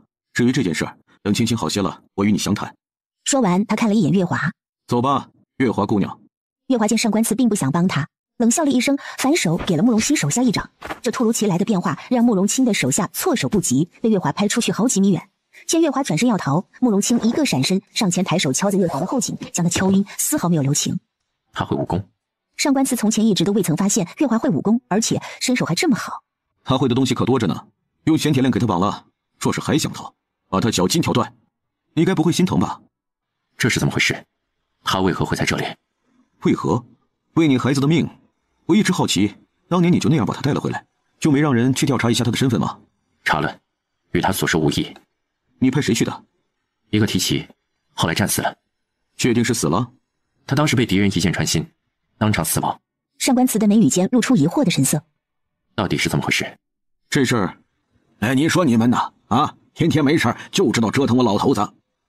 这是怎么了？怎么还将人绑起来了呀？说着就要过去搭脉，被上官慈一把拉过去了。人在屋里。他一边走一边跟慕容清说道：“稍后再说。”成。慕容清要人把月华绑在一旁的石柱上，自己则跟着上官慈的脚步进了房间。哎呦，这是怎么了？怎么这个脸色呀？洛神医过去搭脉，原本笑嘻嘻的脸上表情瞬间僵住。洛老，可是有什么事？洛老过了半晌，从自己怀中掏出一个紫色的小瓷瓶，用温水溶了，给他服下去。我去倒水。你是不是不想要这个孩子了？洛神医开口问着。什么？你也知道我能有这个孩子也是上天恩赐，我为何会不要？既然要，为何还给他用麝香啊？洛老叹了口气。无论你们之间如何，这孩子总归是一条命，不仅用了麝香，还给他用了迷魂香。你呀，每日给他服用一次，等什么时候看他状态好了，再叫我来给他诊脉。说罢摇着脑袋走了。这是怎么回事？慕容清看着上官慈，一点也不信他会害这个孩子。他心里清楚，这个孩子对上官慈来说比他的命还重要。玄霜，去将服侍这院子的人都叫到前厅去，若是询问不出来，拖出去全部杖杀。是。等玄霜出去，慕容清坐在一旁，看着神色失落的上官慈，想了想，说道：“我今天若是不来，你打算与月华做些什么？”做什么？上官慈缓缓转头看着慕容清，不知道该如何回答。我也是今日刚查到了这里，怕出事儿才直接过来的。前段日子，我底下的人说注意到了秦楚生出现的轩辕，于是便有人查了下去，没成想他见了你府里的一个小丫鬟，索性连他一起查了起来。这一查不要紧，你猜我发现了什么？什么？上官慈此时根本就没有心情管他查到了什么。无趣，你府里的小丫鬟行事极为谨慎，几乎将他外出的所有行踪都给抹去了，这才是要我有兴趣的。若非一个受过训练的人，是不会这么机敏的，而就是这份谨慎害了他。于是我便派人查了起来，却不成想被我的下属看到了一场活春宫啊！什么？上官慈露出嫌弃的神色。我也没想到我的下属会看到如此香艳的一幕，不过似乎是秦楚商有意为之，让我的属下见到了你府里的小丫鬟的真容，是月华。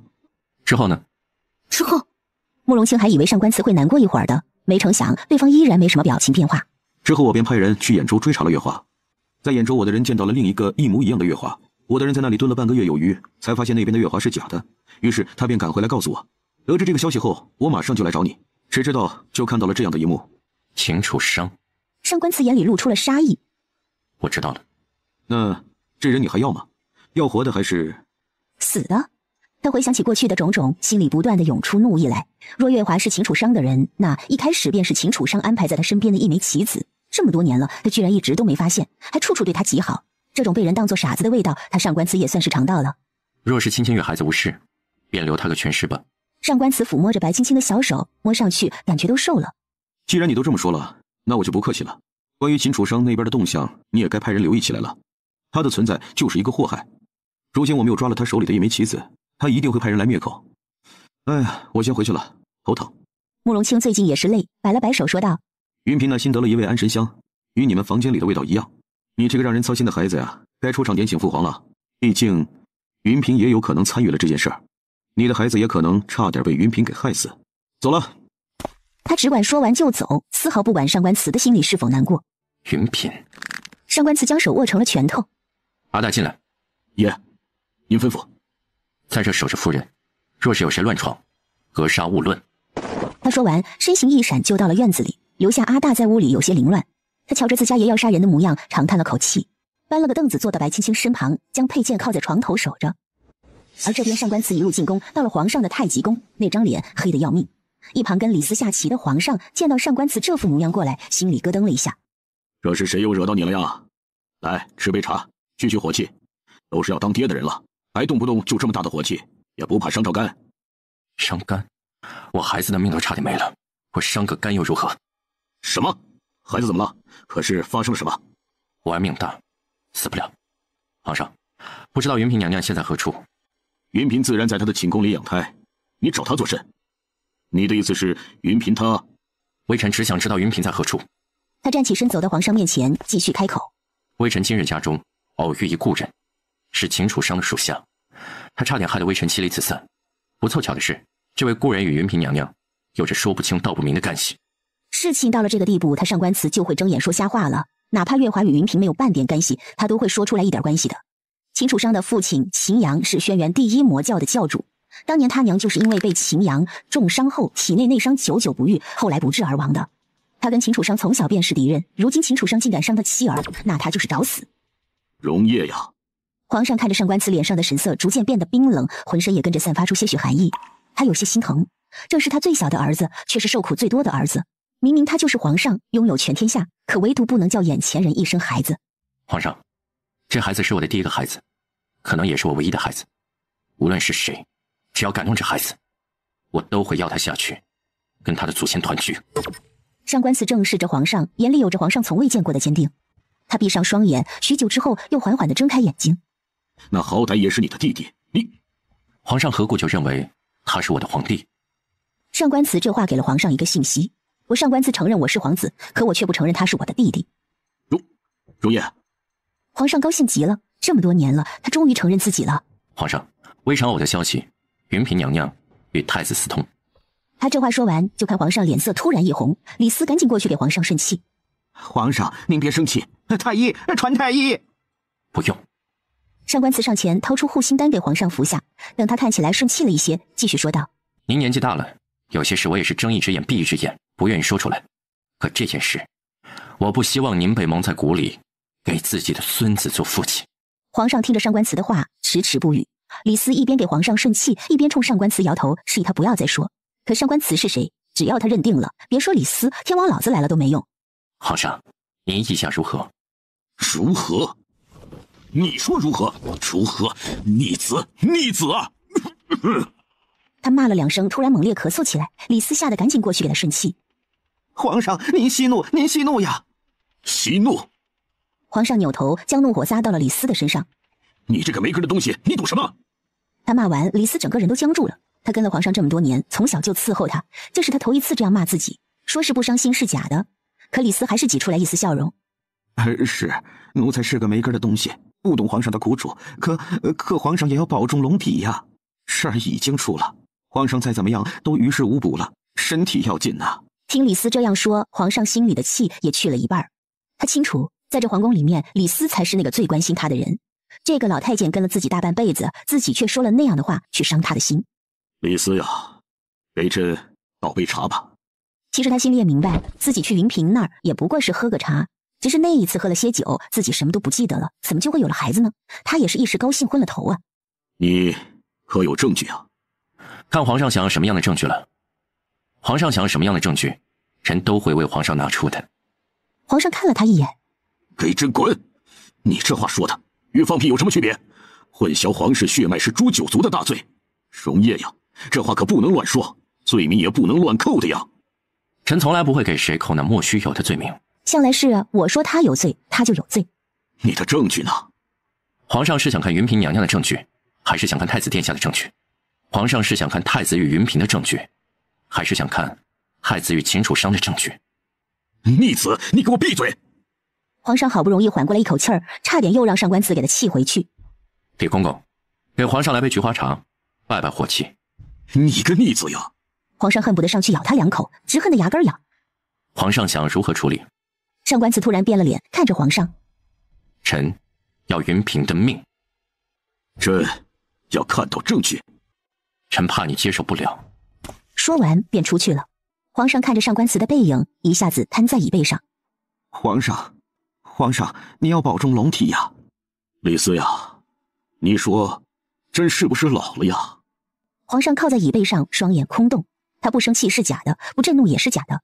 这种事放在谁的身上，谁都不会好过，更何况他是天子，自己的儿子跟自己嫔妃私通，有违人伦不说，他觉得丢人呢。皇上，这事儿不说还没定下吗？等上官大人拿来了证据，您再看也不迟，不是吗？李思呀，你不是不清楚容颜，他若是没把握的事是不会说出来的。他的心思就跟他娘一样的缜密呀，他敢这么说，就表明了他手里有证据。你说朕该如何呀？是昭告天下将云嫔诛了9族，还是将太子废了，亦或是朕当作不知情啊？老奴不知，要看皇上您怎么想了。上官慈回到家的时候，白青青已经醒了过来。她瞧见上官慈进来之后，便立刻跑过去扑进他怀里，软糯的叫了一声夫君。上官慈不可思议的看向一旁的玄霜，玄霜暗戳戳的竖起了大拇指。上官慈没明白是什么意思。夫君，今日来我情绪不大好，让你受委屈了。玄霜说我最近总是浑浑噩噩的，刚刚自己做了梦，还梦到月华，还跑去冤枉了你。他觉得整个人都是迷迷糊糊的，刚刚醒来的时候就没理由大哭了一场。事后玄霜跟他说是他冤枉了上官慈，虽然他总觉得那些事就是真实发生的，可是玄霜却坚信的说是他幻觉了，于是他也信了。无妨。上官慈双手抱住他，感受着他身上独有的奶香，瞬间安心了下来。白青青虽然身体无恙，可是安神香带来的后遗症还是有的。洛神医之后与他们说，这个症状或许会持续半月有余，这段日子就让他换个地方住，将现在的房间通风半个月才好。白青青总觉得自己近日里有些健忘，她靠在上官慈怀里说道：我近日总觉得自己心情很差，我又会想起我娘说的那个女子，那女子的情形在我们那儿叫做产后抑郁症，是一个非常严重的病症，我怕是我也会有了那样的病症。没事的，你只是最近累了一些，不是得了病。上官慈心疼他，却也不能告诉他原因。过2天我去宫里告假，我带你去一处地方游玩几天可好？去哪儿？老将军他们不是去了江南吗？我们也去看看吧。你不是说喜欢江南？现在天气回暖了，路上越往南越暖和，也不会吃不消了。好，那等你有了时间我们就去。等我2天，这2天我们去爹娘那住吧，正好白天有人陪你。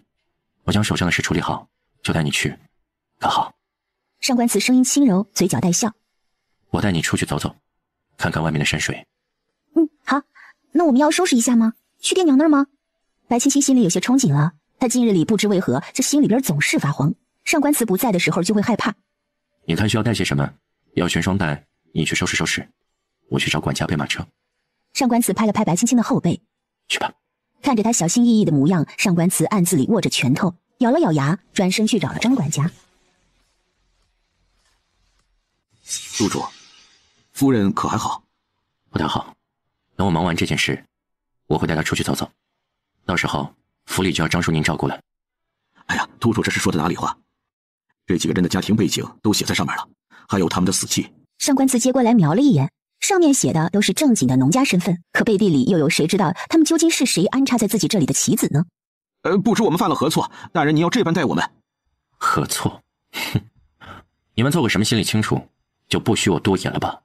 奴才们真的不知自己做了什么，让大人您这般动怒呀？好，是吗？你们是我买进府签了死期的下人，你们的命都是我的。我若要你们死，需要理由吗？张叔，既然他们不愿承认，那么就拖出去杀了吧。你几个被绑着的人说不出话，他们也没想到会暴露。他们在府里待了这么多年，竟然折在了这一步。我们是大人的家奴，大人若是要奴才们死，奴才们没有异议。是啊，你们差点害得本座妻离子散，那么本座也定当要你们也体会体会这份苦楚。不过，你们或许是体会不到了，毕竟你们死了，就不会看到你们的妻子死得有多么凄惨。他露出一抹阴极的笑容，他们怎么也不会想到，上官慈竟然连他们的孩子都不放过，一时间个个都慌了神。我娘子什么也不知道，一切都是我做的，与我娘子没有半点干系，没有。你在说什么呀？一旁的几人恨不得将他给杀了，他们所做的一切，难道今天就要功亏一篑吗？我说，大人，我说，您放过我的妻子吧。他话音刚落，远处飞来一支利箭，直入他的后脑勺，随后几支箭又将其余几人射死。追！上官慈怒了，居然在他的眼皮子底下杀人。几抹黑影窜了出去，上官慈看着尸首，过了一会儿对张叔说道：张叔，将尸体处理干净，至于这些人，遣散出去吧。从国里派些人手来。是，督主。你去哪儿了？累了便睡会吧，到了我叫你。他搂着白青青，流露出不舍的目光，然后听到白青青说道：“我记得我是见到月华了，可是玄少非说我是做梦，阿大跟玄清他们也这么说。可这个梦好真实啊！”上官慈整个身体都僵住了，他挤出一丝笑来：“你真是最近睡糊涂了，他不是在眼中吗？怎么会在这里？”他决定就当这件事情没有发生过，就只当是白青青做了个梦。是吗？他最近是真的累了，可能真的就是个梦吧。那夫君，我歇一会儿，到了你就叫我。是吧？他轻轻地抚摸着白青青的后背，等他睡熟之后，将人抱进怀里，看着他泛白的脸庞，忍不住有些自责。他近日里只忙着想如何扳倒太子，却没怎么注意白青青的身体，就连屋里的香味都没怎么注意。如果一开始他就可以注意到的话，就不会是现在这一步了。可想想，如果不发生这件事，月华就会一直留在府里。若是等到青青生产时，月华再动什么手脚，那就真的是回天乏术了。想到这儿，上官慈双眼逐渐变得深邃。他现在的对手不只是太子，还有秦楚商这个魔教少主。这么些年来，他与秦楚商互相算计，谁也没有落得好处。如今他敢伤自己的妻子，那么自己也绝对会折断他的羽翼。表哥，你不要总是叹气嘛，我这不是已经没事了吗？你这是怎么了？看你魂不守舍的。小桃红从姚苏瑜的袖子里爬出来，扭着小身子来到白青青的面前，爬到她的肚子上，用小尾巴不停地蹭着她的肚皮。你喜欢他们，小桃红？你以后若是有了孩子，就可以守着我的孩子了。他看小桃红的双眼反光，忍不住使坏。可惜啊，你是条公蛇，只会配种不会产蛋，又没什么本事，哎，讨不到老婆喽。小桃红听了这话，不满地吐着信子，用小尾巴尖儿敲打着白青青的肚子，表示自己的不满。你给我老实些，若是随了秦楚商，我就将你炖了。他没想到秦楚商会对他妹妹下手，这么些年秦楚商做了些什么，他心里是清楚的。可是他竟然差点害了自己妹妹的命。你没事就好，我先出去了，你好好歇着。出了白青青的房门，他面色冷若寒冰，径直牵马出了姚家大门，骑着马去到城外的20里铺处的驿站。进了驿站，他径直上了2楼，进到天字1号房。一进门，猛地被人拉过去拥进怀里。那男子抱住他纤细的腰身，笑道：“苏瑜，你来了。苏瑜，你来了。”此人正是上官慈他们嘴里的秦楚商。这秦楚商一身黑衣，玉冠束发，五官极为俊俏。你开始对上官慈下手了，对吗？我对他下手不是意料之中的事吗？他对我也不是1次2次下黑手了，我对付他一下也是情理之中的事，不是吗？秦楚商感到怀里的人情绪有些不对，便问他：“怎么，我对付上官慈，你不愿意吗？苏瑜啊，你不会是喜欢上他了吧？”说着，秦楚商将他抱得更紧了些。秦楚商，姚苏瑜将他推开，突然从袖口里拿出来一把匕首，抵着秦楚商的脖子。为何对我妹妹下手？他目光露出阴寒之色，将匕首又对了对，直抵着秦楚商的喉管。你要对我下手？那你为何要对我妹妹下手？你可知她怀了身孕？你竟然想要她一尸两命？你觉得，若是别人晓得了你妹妹怀上了上官慈的种，她能活多久？我不过是为了要她更好的解脱而已。我给月华的那味香，会要她在幻觉中死去，也不会痛苦。你非但不感激我，还要杀我。秦楚商冷笑起来，一把开了他的手，坐到一旁，冷言道：“怎么，你今日来这里，就是为了来质问我？苏瑜，你这样真让我伤心呐。”秦楚商，青青性子温和，与世无争，你莫要太过分了。哼，我若是想杀他，他还会活到现在吗？苏瑜，你明知道我心里有你，你却来这般质问我，你可知我心里有多痛？秦楚商露出悲伤的神色，似乎姚苏瑜的一举一动都在他的伤口上撒盐。那你最好记住今日的话，我不希望日后你的事把青青扯进去。秦楚商，若是你胆敢伤了我家一人，你我的缘分到此为止。你若是还念及你我之间的情分，就不要再对我家人出手了。无论青儿嫁与了谁，她都是我姚苏瑜的妹妹。秦楚商，你若再敢对她下手，你我恩断义绝。姚苏瑜说这话的时候，眼神里露出一丝不舍。他说完扭头就走了。当姚苏瑜走了以后，暗处出现了一女子。她走向秦楚商，问道：“少主，需要我去将姚苏瑜处理？”他这话没说完，就被秦楚商一巴掌打到一旁。秦楚商盯着他冷冷地说道：“若是姚苏瑜掉了一根头发，我都要你全家陪葬，滚！”是。那女人捂着右脸退了出去，关上门的一刹那，露出了恨意来。秦殿下。哼，姚公子，慕容清笑着回礼，又瞧见他手里的蜜饯，笑了。姚公子好这口。青儿在姚家，他喜欢这个，顺路买一些给他尝尝。他刚说完，不知哪来了一支暗箭，慕容清一个小心刚出口，将姚素瑜拉过来的时候，那箭就直直地插进姚素瑜的肩膀，噗嗤一声，喷了慕容清一脸的血。姚素瑜顺势倒在慕容清的怀里，他看着被刺穿的肩膀，咬了咬牙，最后疼晕过去了。姚素瑜，姚素瑜！慕容清喊了他几声，他都没有任何反应。主子。慕容清的手下围了过来，将他们团团围住。慕容清看他伤势有些严重，便将他抱起来进了一处客栈。去找大夫。他将姚素瑜的外袍褪下，将她的里衣解开，原本该是光洁的胸膛，此时却围了一圈洗白的棉布。慕容清以为是姚素瑜有什么暗伤，棉布是用来包裹伤口的，就没管那么多。谁知等他想伸手去解开的时候，小桃红突然窜了出来，就要咬他，还好他躲得快，不然就一命呜呼了。慕容清看着小桃红往后退了几步，可瞧着姚素瑜的伤口不断流血，他就试着去跟这条守着姚素瑜的蛇沟通。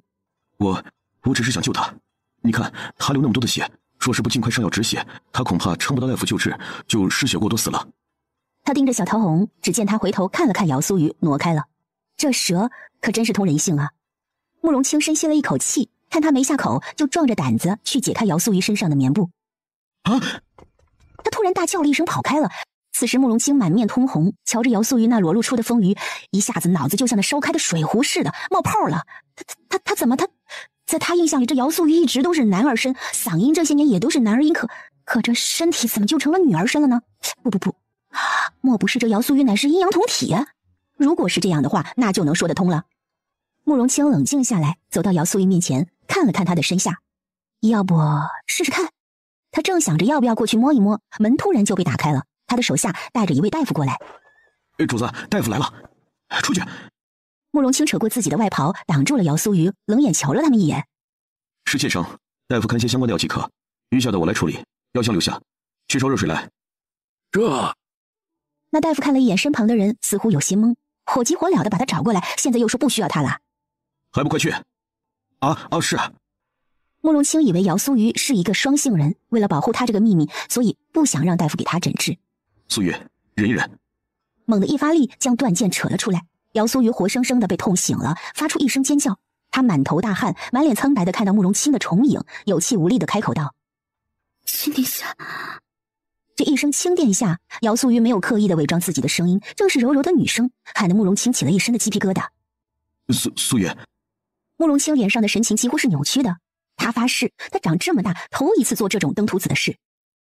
你忍忍啊，我给你上药。慕容清将他放下，过去看了看大夫的药箱子，都是一些没什么效果的清创药，气得慕容清差点将那药箱扔出去。没办法，他将自己珍藏许久的续命丹拿了出来，看着姚素瑜惨白的脸，在做思想斗争。这续命丹他就只有这么一颗，是他母妃的母家从一位高人手中得到的，为的是将来以备不时之需。若是今天给了姚素瑜，那以后万一出了什么事，他该如何呢？可眼下又没有更好的法子了，这些质量不好的药上了也是白上，反而会影响伤口。若是回他府里去取，那来回又是浪费时间。若是他叫人带回去，怕路上也会出什么意外。姚素爷，你欠我一条命啊！慕容清笑了，将续命丹碾碎，给姚素瑜吞水服下。待下人将新衣裳取来之后，慕容清又红着脸给姚素瑜换上。素瑜，我送你回姚府。不。姚素瑜此时只觉得肩膀像是断了一样疼，丝毫没有力气说话。他看着慕容清小声道：“亲殿下，我不会。”此时的姚素瑜长发散开，俨然是一副女儿家的模样，声音微小，嗓音如蜜。这声亲殿下喊得慕容清红了脸。那我带你回我府上，我派人去通知上官慈，就说你与我有事相商，他会想法子给你家里人解释，可好？好。原来人会变得温柔，是透彻的懂了。姚素瑜受了伤，在阿青那儿。什么？白青青差点被呛到，便紧张地问他：“怎么回事？表哥受伤，伤得严重吗？”阿青派人来说，姚素瑜要在他那儿休养一段日子，看来是比较严重的。他让我跟姚家这边说一声，慢下来。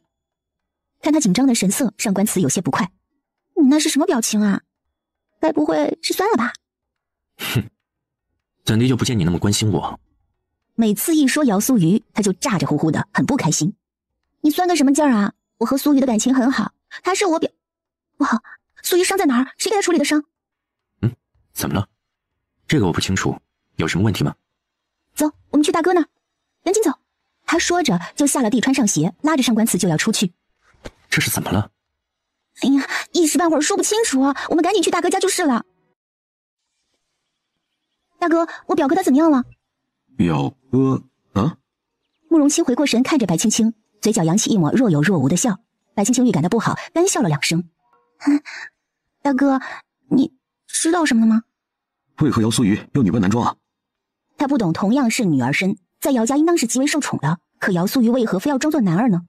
此话一出，上官慈都惊住了，诧异地看着自己的夫人。阿青说的可是真话？这事儿，你若是真想知道的话，等苏瑜醒了，你去问他吧。你是怎么知道的？他联想到姚苏瑜受了伤，慕容清给他治疗，然后再叉叉哦哦。不。白青青晃了晃脑袋，赶紧将这个想法拍走。慕容清红了耳根子，咳了一声。我了半天也没我出个所以然来，看得上官慈一阵厌烦。你倒是说话，我什么我？说话都不灵清了吗？大哥，你是在哪儿遇到苏瑜受伤的？可知他去了哪儿？慕容清怕白青青知道姚苏瑜是为了他去买东西的时候受伤难过，便说道：在路上偶遇的，我与苏瑜聊了几句，突然一支利箭袭来，射中了苏瑜，对方明显是想要他的命。你们可知他平时有什么敌人？白青青像是看傻子一样看着慕容清。苏瑜他经商竞争对手多了去了，怎么好确定是谁做的？还是等苏瑜醒来之后问问他吧。你这话倒是不错，不过你这刚出事，他也跟着出事了，想必秦楚生是要对姚家下手了。慕容清自顾自地说着，丝毫没有注意到白青青的神色变化。什么叫我这儿刚出事啊？他怎么了吗？慕容清了一声，说道：那个月花，他的脚被上官慈踩了一下，痛得他跳了起来。上官慈就差上去将他给掐死了，一副恨铁不成钢的模样看着他。白青青看着二人，说了一句莫名其妙：别理他，他脑子不太好。白青青好不容易自己都相信自己是记错了，若是被慕容清现在给抖出来，那他还不将自己给打死啊？我去看看苏瑜，你们就在这儿闹吧。白青青白了他们一眼，要人带我去。慕容清一挥手，一旁出来2个黑衣男子，领着白青青去一旁的房间看姚苏瑜。门关上的一刹那，上官慈对他微笑着挥手。当门关上以后，上官慈猛地转身揪住慕容清的衣领子，恶狠狠地说道：你给我把嘴捂严实了，若是青青知道了什么，我就将你给掐死。慕容清将他推开，伤心地看着他：我可是你的亲哥哥，她是我的夫人。行了。上官慈坐下问他：你是如何得知姚苏瑜是女儿身的？我意外。他有些心虚，端着茶盏抿了一口。你喝的是我的茶。没事。事出反常必有妖。这件事是不是秦楚生干的？他为何要杀姚苏瑜？不清楚，那人速度很快，不过身形来看比较矮小，要么她是个女人，要么就是个残废。在慕容清眼里，身高比他矮的都是残废。这件事还是告诉姚家比较好。秦楚生对姚苏瑜出手犯不着，他想对付的可能是姚家。要透明先做个准备的好，免得到时候只能被人家牵着鼻子走。等姚苏瑜醒来，看他怎么说吧。他头昏过去之前，特意嘱咐我说不要让姚家知道了。上官慈挑眉，疑惑地看着慕容清。他从前并不是这个样子啊，怎的今日还晓得寻求别人的意见了？是太阳打西边出来了，还是他想算计姚家了？想到这儿，上官慈开口说道：我与姚家现在是姻亲关系，你算计的话与我说一声。我算计姚家做甚啊？你个憨货！气死了，他就这么想自己吗？我可是你哥哥，你怎能这般想我？哼！慕容清觉得委屈。上官慈看他委屈的模样，低头想了想，耿直的开口：先前你也这般说过越州知府，不出半月，越州知府全家被满门抄斩了。他还记得当初慕容清在他面前只是提了一句，又回去琢磨了一番，越州知府一家就给他琢磨没了。兄弟俩各怀心思，坐在一起饮茶。苏瑜，小桃红从被窝里钻了出来，探头看着白青青，吐了吐信子。小桃红，苏瑜是怎么受伤的？你要是会说话就好了，可惜你除了吐信子什么也不会。看着姚苏瑜惨白的脸颊，忍不住心疼了起来。同为女儿身，她是被所有人宠着长大的，可姚苏瑜却要扛起一个家。她微微蹙眉，许是伤口太痛了，她额间开始往外渗出汗珠，手也忍不住抓起了背角，让人看了忍不住怜惜。苏瑜，看好苏瑜，若是有人图谋不轨，你就咬他，咬死了我给你担着。他拍了拍小桃红的头，就出去了。这段日子我们也住在大哥这儿吧？大哥行吗？啊，当然，你要住在哪儿，我给你安排。我看苏瑜旁边的那间院子就不错，离苏玉还近。他看慕容清像是看贼一样，突然问他：“苏玉的衣裳是谁换的？”他瞧苏玉身上的衣裳不像是他的风格，那肯定就是慕容清找来的。茶汤。他避开白青青的目光，看向一旁。今日天气不错，相比日后会是个好的天气。白青青听着慕容清上句不接下句的话，就已经猜到了。他的话是没什么的，可是苏瑜呢？他怕苏瑜接受不了被男子瞧了身子的事实，会想不开。慕容清生的俊美，比起上官词的冷漠，更多了一丝柔情，待人又温和有礼，还心善。勉强算的吧。若是他能配苏瑜，也算是良配了。再加上高贵妃为人和善，想必对苏瑜也会很好，不会出现婆媳矛盾。白青青打量着慕容清，怎么这么看我？慕容清觉得自己后背发凉。没什么，大哥，你觉得苏瑜怎么样？也不知慕容清是想到了什么，那脸突然就红了起来，吞吞吐吐地说道：“甚好，甚好。”看他这模样，白青青心里也有了打算，只是想到姚苏瑜和秦楚商之间，大哥以后的日子怕是不好过呀。叹气作甚。上官词见他叹气，便握住了他的手。是否哪里不舒服？没有，只是想到一会儿苏瑜若是醒了，记起来点什么，不知会如何。他看向慕容清，笑了，露出浅浅的梨涡。慕容清看着白青青有些发愣，他似乎想到了姚苏瑜女装的模样，一头乌黑的秀发，娇滴滴的面容，笑起来也带着浅浅的梨涡。大哥，白青青看到慕容清看自己失神，便抬手在他眼前晃了晃，可慕容清还是没反应过来。上官词见他一直盯着自己的妻子，非常不满，抬腿踢向慕容清的凳子，慕容清一个反应不及就摔到地上。他坐在地上看向上官词，也注意到自己失态，赶紧爬起来给白青青道歉。你若是羡慕了，就去宫里找贵妃娘娘给你选妃，少盯着我夫人瞧。若不是他和慕容清从小到大的情分，他早就过去给他戳瞎了。哼！慕容清清了清嗓子，问白青青：“苏瑜他到底为何要女扮男装啊？”这事儿你还是等苏瑜醒了之后问他吧。你也不要想的那样复杂。其实苏瑜在姚家也是极为受宠的，姚家可不同于你们皇家，姚家的孩子想做什么，姚家的人都会支持他，所以这也是苏瑜的选择。慕容清听了这番话，便不语了。那就请大哥派个人来替我传个话回去，就说我和苏瑜要在你府上玩一段日子，让他们别担心，这样也好掩饰苏瑜的伤。另外，再透露一些消息给姚家，让他们也做好准备，免得被谁给算计了。好，我知道了，一会儿就让人去办。我带你们过去休息吧。另外，我有些事情要与容颜商量。关于月华的事情，他还要跟上官词商量一番的，也不方便白青青在。我知道了，那一会儿将玄清也接过来吧。玄霜近日要忙些事，就让玄清来这里伺候我吧。好，我先送你过去歇着，等玄清来了，我再跟阿青去处理事情。若是困了便睡，我在这里守着你。上官词替他盖好被子，摸了摸他的脸颊。睡吧，我等玄清来了后再走。好。白青青甜甜一笑，闭上了双眼。自从没有那安神香，她睡得总是不安稳。上官词跟她说那香闻多了不好，她也就不再要求了，不觉得便陷入了沉睡。月华到现在也没说什么，念在你与他的旧情，我也没动刑。一会儿你去瞧瞧，看想问些什么便问了。问完之后，他怕是也活不久了。上官词面上依旧没什么表情，他的手放在白青青小腹的位置上，反复摩挲着。过了许久，才对慕容清开口：“阿青，我希望登上皇位的是你。说这是你希望的，那这个皇帝我便做了。不过到时候若是有人逼我选妃扩充后宫，你可得给我拦着点，你晓得的，我不喜欢那些女人吵。”好。上官词笑了，本来就俊美无愁的容颜，此时更添了一丝柔情。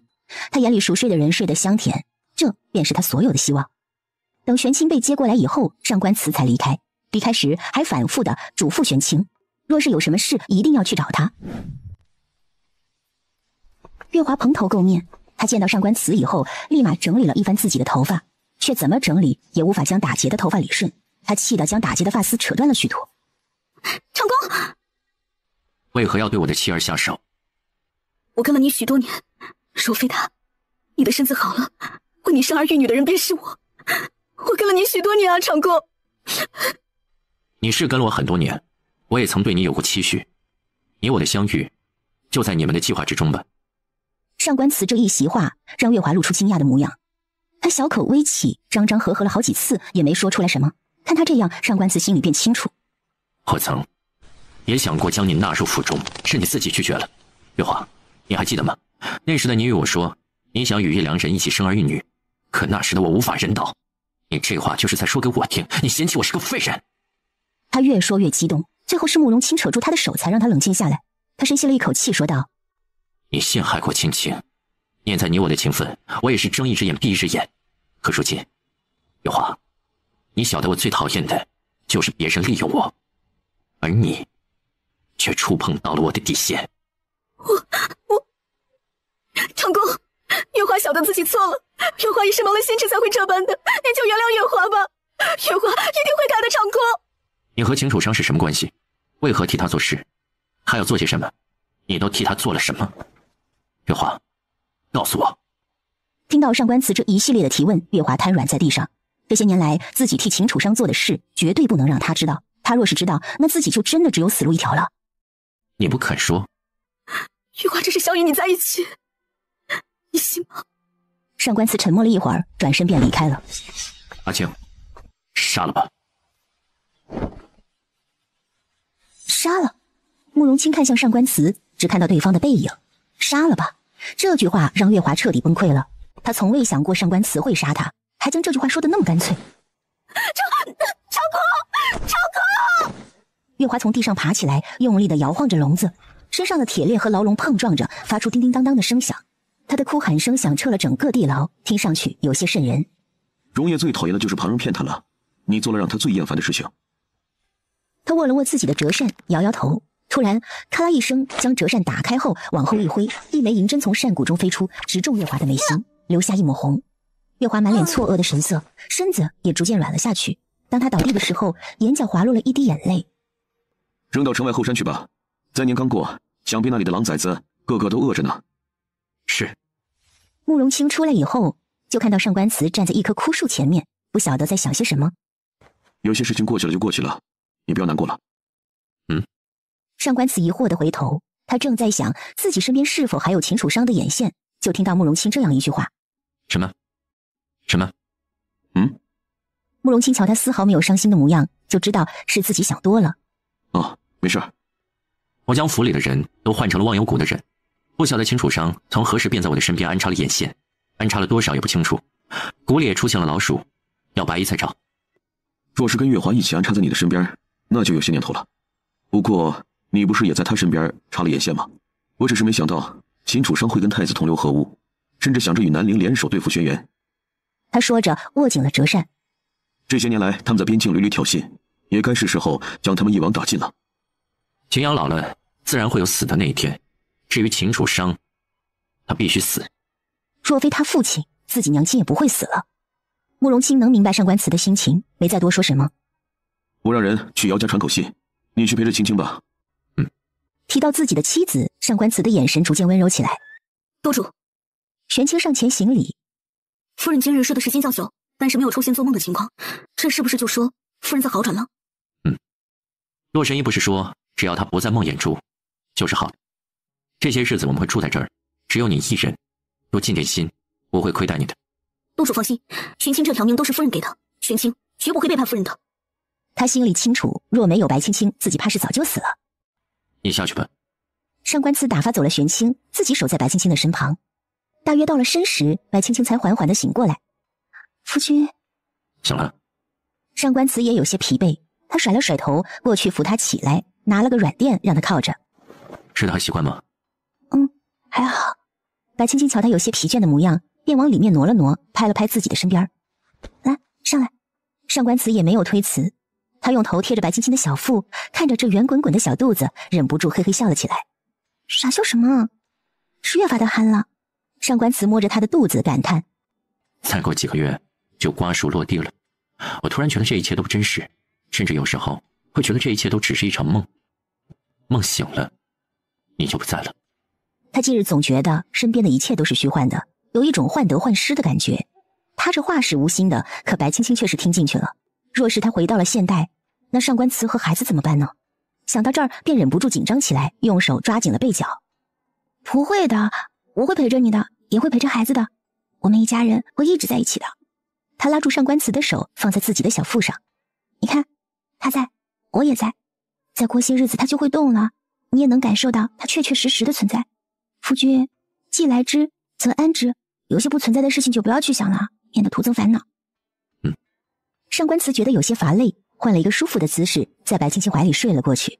大约过了半个时辰，玄清进来说姚素瑜醒了。白青青将上官慈放下，轻身的从他身上跨过去，穿上鞋，又回头给他掖好被角，才跟着玄清出去。来到姚素瑜这边，就瞧见慕容清已经坐在一旁给姚素瑜喂药了。姚素瑜的脸一红，往后边靠了靠。青儿，小姐。白青青瞥了一眼慕容清，见对方不敢瞧自己，心里暗骂了一声怂货。他坐到一旁的椅子上，问姚素瑜：“素瑜，可是你生意上与谁有了摩擦？可知是何人要伤你？”看白青青关心自己的模样，姚素瑜无比的内疚。你放心，我做生意你还不知道吗？向来为人和善的，这事儿还是不简单。我也不晓得是谁做的，慢慢查吧。他心里有了人选，却也不愿意相信。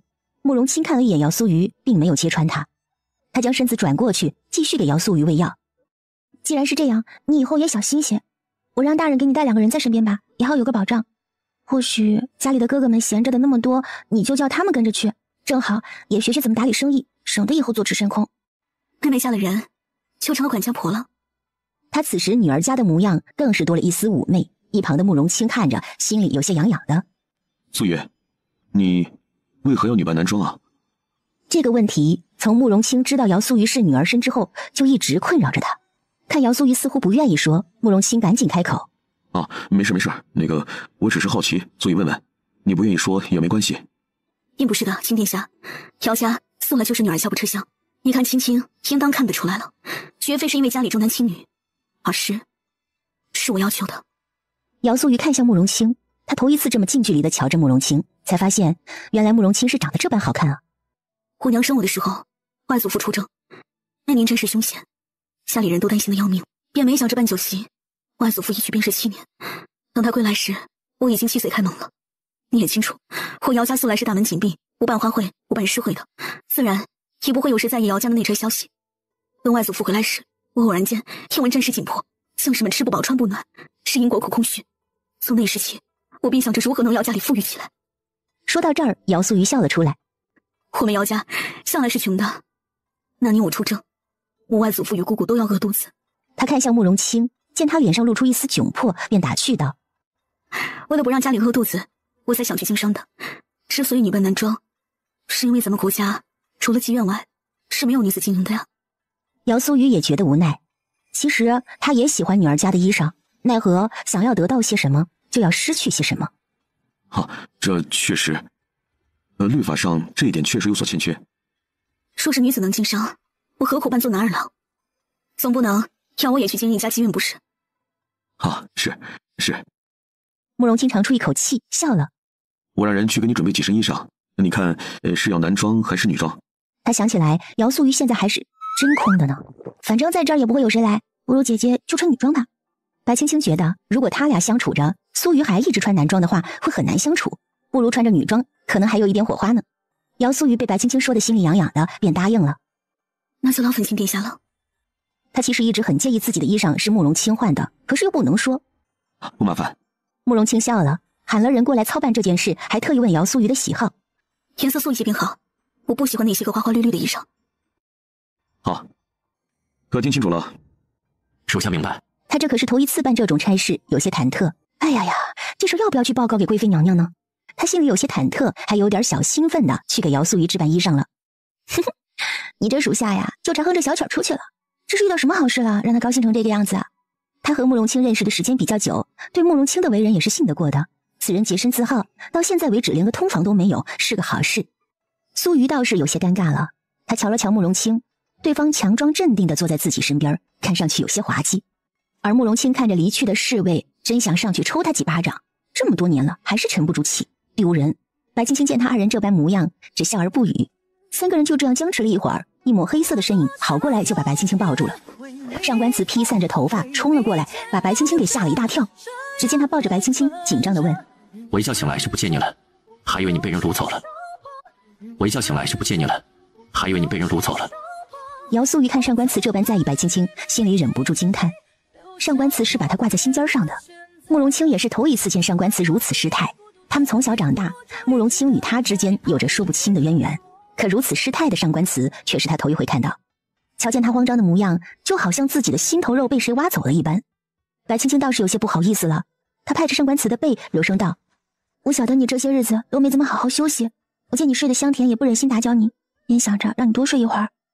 日后你醒了，便告诉我。”上官慈长出一口气，松开了他，看了看一旁的两个人后，面子上也有些挂不住了，却还是故作镇定，装作刚才什么都没有发生，坐在白青青的旁边，隔着桌子握住她的小手。姚素雨瞧着觉得有点腻啊，他拿起一片果脯放进口中，小口小口的吃起来，可越吃觉得越齁得慌。慕容清见姚素雨面容有些扭曲，便问他：“可是哪里不舒服了？”“没有，这桃干太甜了，有些齁得慌。青儿，让那边的小姑娘帮我倒杯水吗？”“是。”玄清到一旁倒了一杯水过去，递给姚素雨。“姑娘，小心烫。”“不谢。”她白皙纤细的五指怎么看都是个姑娘家，可偏偏自己将她看作男儿，看了好些年，慕容清都想把自己戳瞎算了。“姐姐，这些日子你就好好养伤吧，家里边我会去说的。”“好，这段日子叨扰亲殿下了。”“无碍，你好好养伤，伤你的那些人我会追杀下去，定然会给你个交代。”“多谢亲殿下。”其实他心里有数的，只是不愿意承认罢了。他不相信秦楚生会对他下手，始终都不相信。等有时间，一定要跟他问清楚才行。唉，若是姐姐是女儿身这件事传出去了，估计咱们姚家的门槛都要被踩破了。白青青笑着，眉眼间流露着一丝娇媚之色，看得上官慈心痒痒的。可瞧见她圆滚滚的肚子，又只能叹气。姚素雨苦笑了一声，白青青觉得自己说错了话，忙开口道：“思舅娘不会让姐姐随便嫁人的，姐姐无需担忧。姚家的女儿就是抢手的。姚家如今与上官慈是姻亲关系，若是攀上姚家，就等于是攀上了上官慈，谁不想啊？”姚家有女百家求，往年人们口中说的便是这话，如今看来，本座也能瞧见这副盛景。听了上官慈这话，白青青就不乐意了。哼，怎么就没见过人家求我？求你做甚？上官慈冷眼瞧着他。你想谁来求？你怎么不早点来求我呢？他狗腿的讨好着上官慈。你若是早点来求我，说不定咱们的孩子都打酱油了呢。胡闹！再早，你才多大？虽然言语间是在呵斥，可他脸上却露出了笑容。往事里妹妹都说，上官大人待你好，家里人总是没觉得。如今这么看来，上官大人是当真待你极好的。这莫不是就是人家说的神仙眷侣，着实让人羡慕。素雨，喜欢荣业这样的男子？我还真的没想过这个问题。往日里总听他们口中说着要嫁一个怎样的男子，而我总是扮作男儿身，根本没考虑过这方面的问题。慕容清笑了笑，没有接话。你说要杀我的是他吗？小桃红的警觉性比人要高许多，他没有提醒自己有危险，那就是说下手的人是熟人。小桃红没有点头，也没有摇头，这让姚素玉的心寒了起来。小桃红是秦楚商送给自己的，他不摇头是不想背叛自己，不点头是不想让自己和秦楚商翻脸。原来人是会变的，曾经那个与自己说说笑笑的少年郎，终究是走上了这条路，甚至要取了自己的性命。小桃红看着姚素瑜落泪，也觉得有些不好受，便蹭了蹭姚素瑜，待姚素瑜睡着以后，才扭着身子离开。等他来到秦楚商所在的驿馆时，肚皮都磨红了。你怎么来了？小桃红是他从小养的，自然是有感情的，就瞧见他腹部有些地方在渗血，便皱起了眉头。阿奴，拿药来。是。少主。暗奴出现的一刹那，秦楚商感觉到小桃红的身子都绷了起来，一双血红的眼睛紧紧地盯着暗奴。秦楚商看向暗奴，笑了。给小桃红治疗。是。暗奴接过小桃红，开始替他擦洗伤口。等给他包扎好了以后，小桃红眨了眨眼睛，顺着暗奴的手臂游了上去。暗奴还以为他在跟自己玩耍，笑了。少主您看，小桃红喜欢属下呢。他晓得小桃红在秦楚商心中的地位，姚素瑜不就是因为小桃红喜欢，才得了秦楚商的喜欢吗？哼，是吗？秦楚商清楚小桃红，他做这个动作绝非是出于喜欢暗奴，而是小桃红一吐舌信，咬上了暗奴的脖子。暗奴双眸一瞪，就要去打小桃红。秦楚商突然拔出剑，削掉了他的手腕，痛得暗奴大叫起来。小桃红窜了下来，来到秦楚商手臂上，吐着舌信子，看着暗奴喊了很久，最后死去。你个小淘气啊，怎么就把人给咬死了？苏云呢？为何让你自己来了？这距离姚家那么近，你就自己爬过来了？小桃红并不想搭理他，扭头爬下去，顺着窗子就出去了。他得回去守着姚苏瑜。秦楚生看着小桃红的反常，还以为是姚苏瑜在闹别扭，就没怎么在意。青儿，小桃红是不是去你那儿了？我醒来就发现她不见了，也不晓得去了哪里。姐姐放心吧，她没事，在我那儿做春天的美梦呢。你的伤可好些了？还好，多亏了新殿下赐的药，舒心已经不渗血了。他也感叹慕容清给他的药效果是真的好，仅仅是1个晚上便不再渗血了。好，无妨。待伤口好了，我去我母妃那儿拿一些凝香膏给你去吧。凝香膏不必，新殿下，凝香膏极为贵重，使不得。再者，这伤又没人瞧得见，不碍事的。他晓得凝香膏是个好东西，是西域进贡来的贡品，也就只有皇后与高贵妃2人各得了2盒，他怎么好意思要？无妨，我那儿也有。你怎么会有？我与西域有生意上的往来。我怎么不知道？白青青觉得自己好像被蒙在鼓里，她到现在都不知道上官祠到底有多少家产。既然有，那便给姐姐拿一些吧。待会儿你给我好好说道你究竟有哪些产业。好的，夫人。对于白青青的刨根问底，上官祠是乐在其中。他愿意白青青管着自己问这问那，会让他有一种成就感，被自己的夫人当成崇拜的对象，是骄傲的感觉。我妹妹从小就财迷，大人莫怪。他是怕上官祠会讨厌白青青问这问那，却不知道他压根就是乐在其中的。不怪。上官祠除了对白青青柔情似水，对别人从来都是能少说就少说。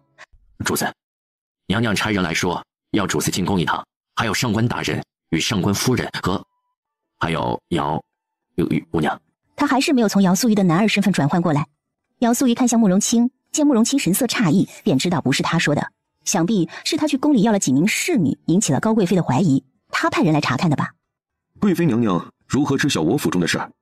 慕容清有些不满了。只见一粉衣侍女上前，不卑不亢地说道：是奴婢回了信儿。谁让你擅自做主的？奴婢来伺候小主子，是要对小主子负责。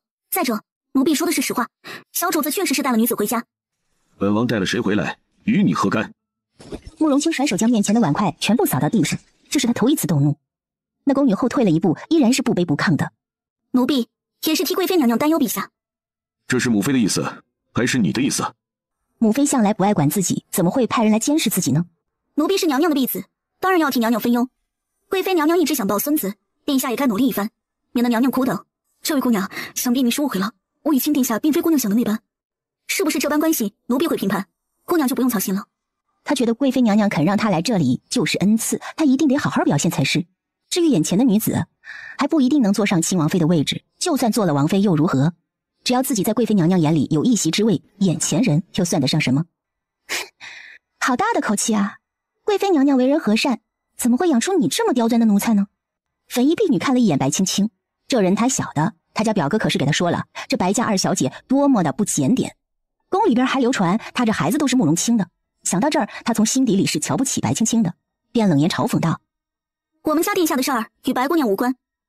你这话说的，确实你家亲殿下与我无关，可另一当事人是我家姐姐，你说与我是否有关？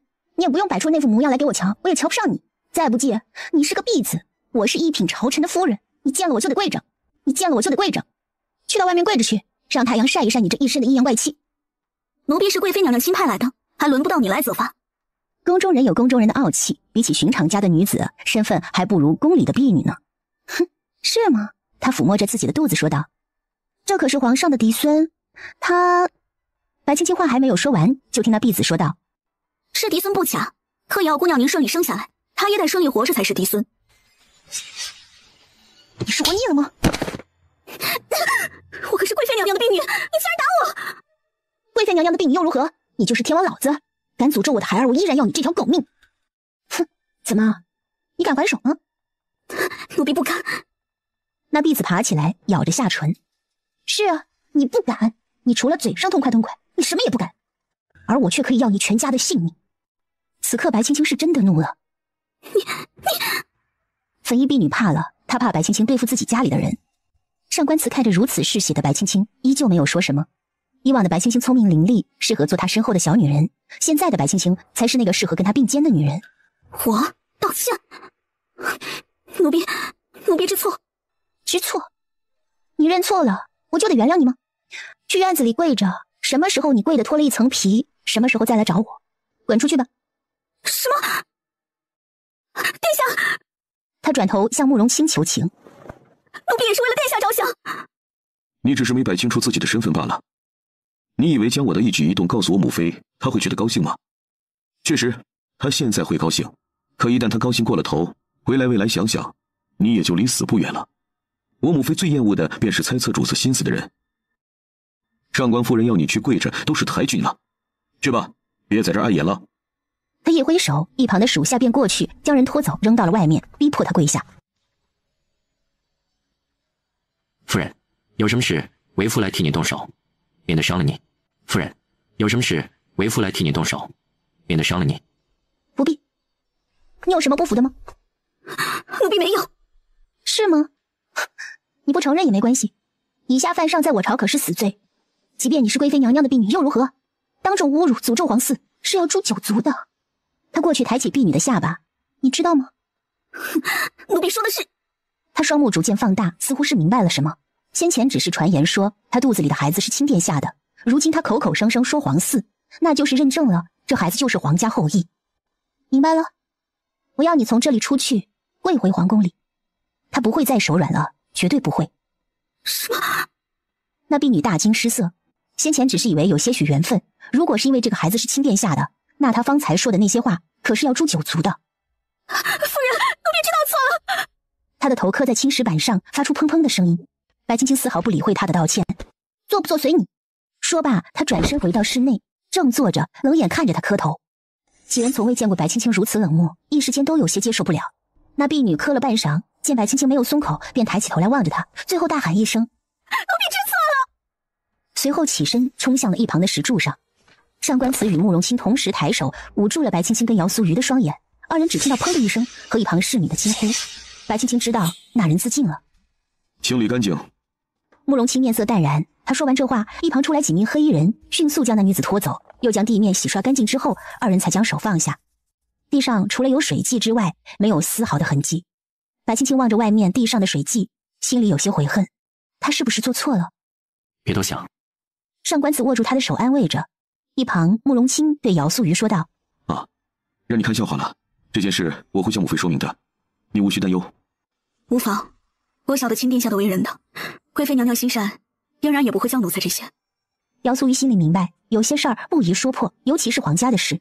慕容清听了这话，心里有些不舒服。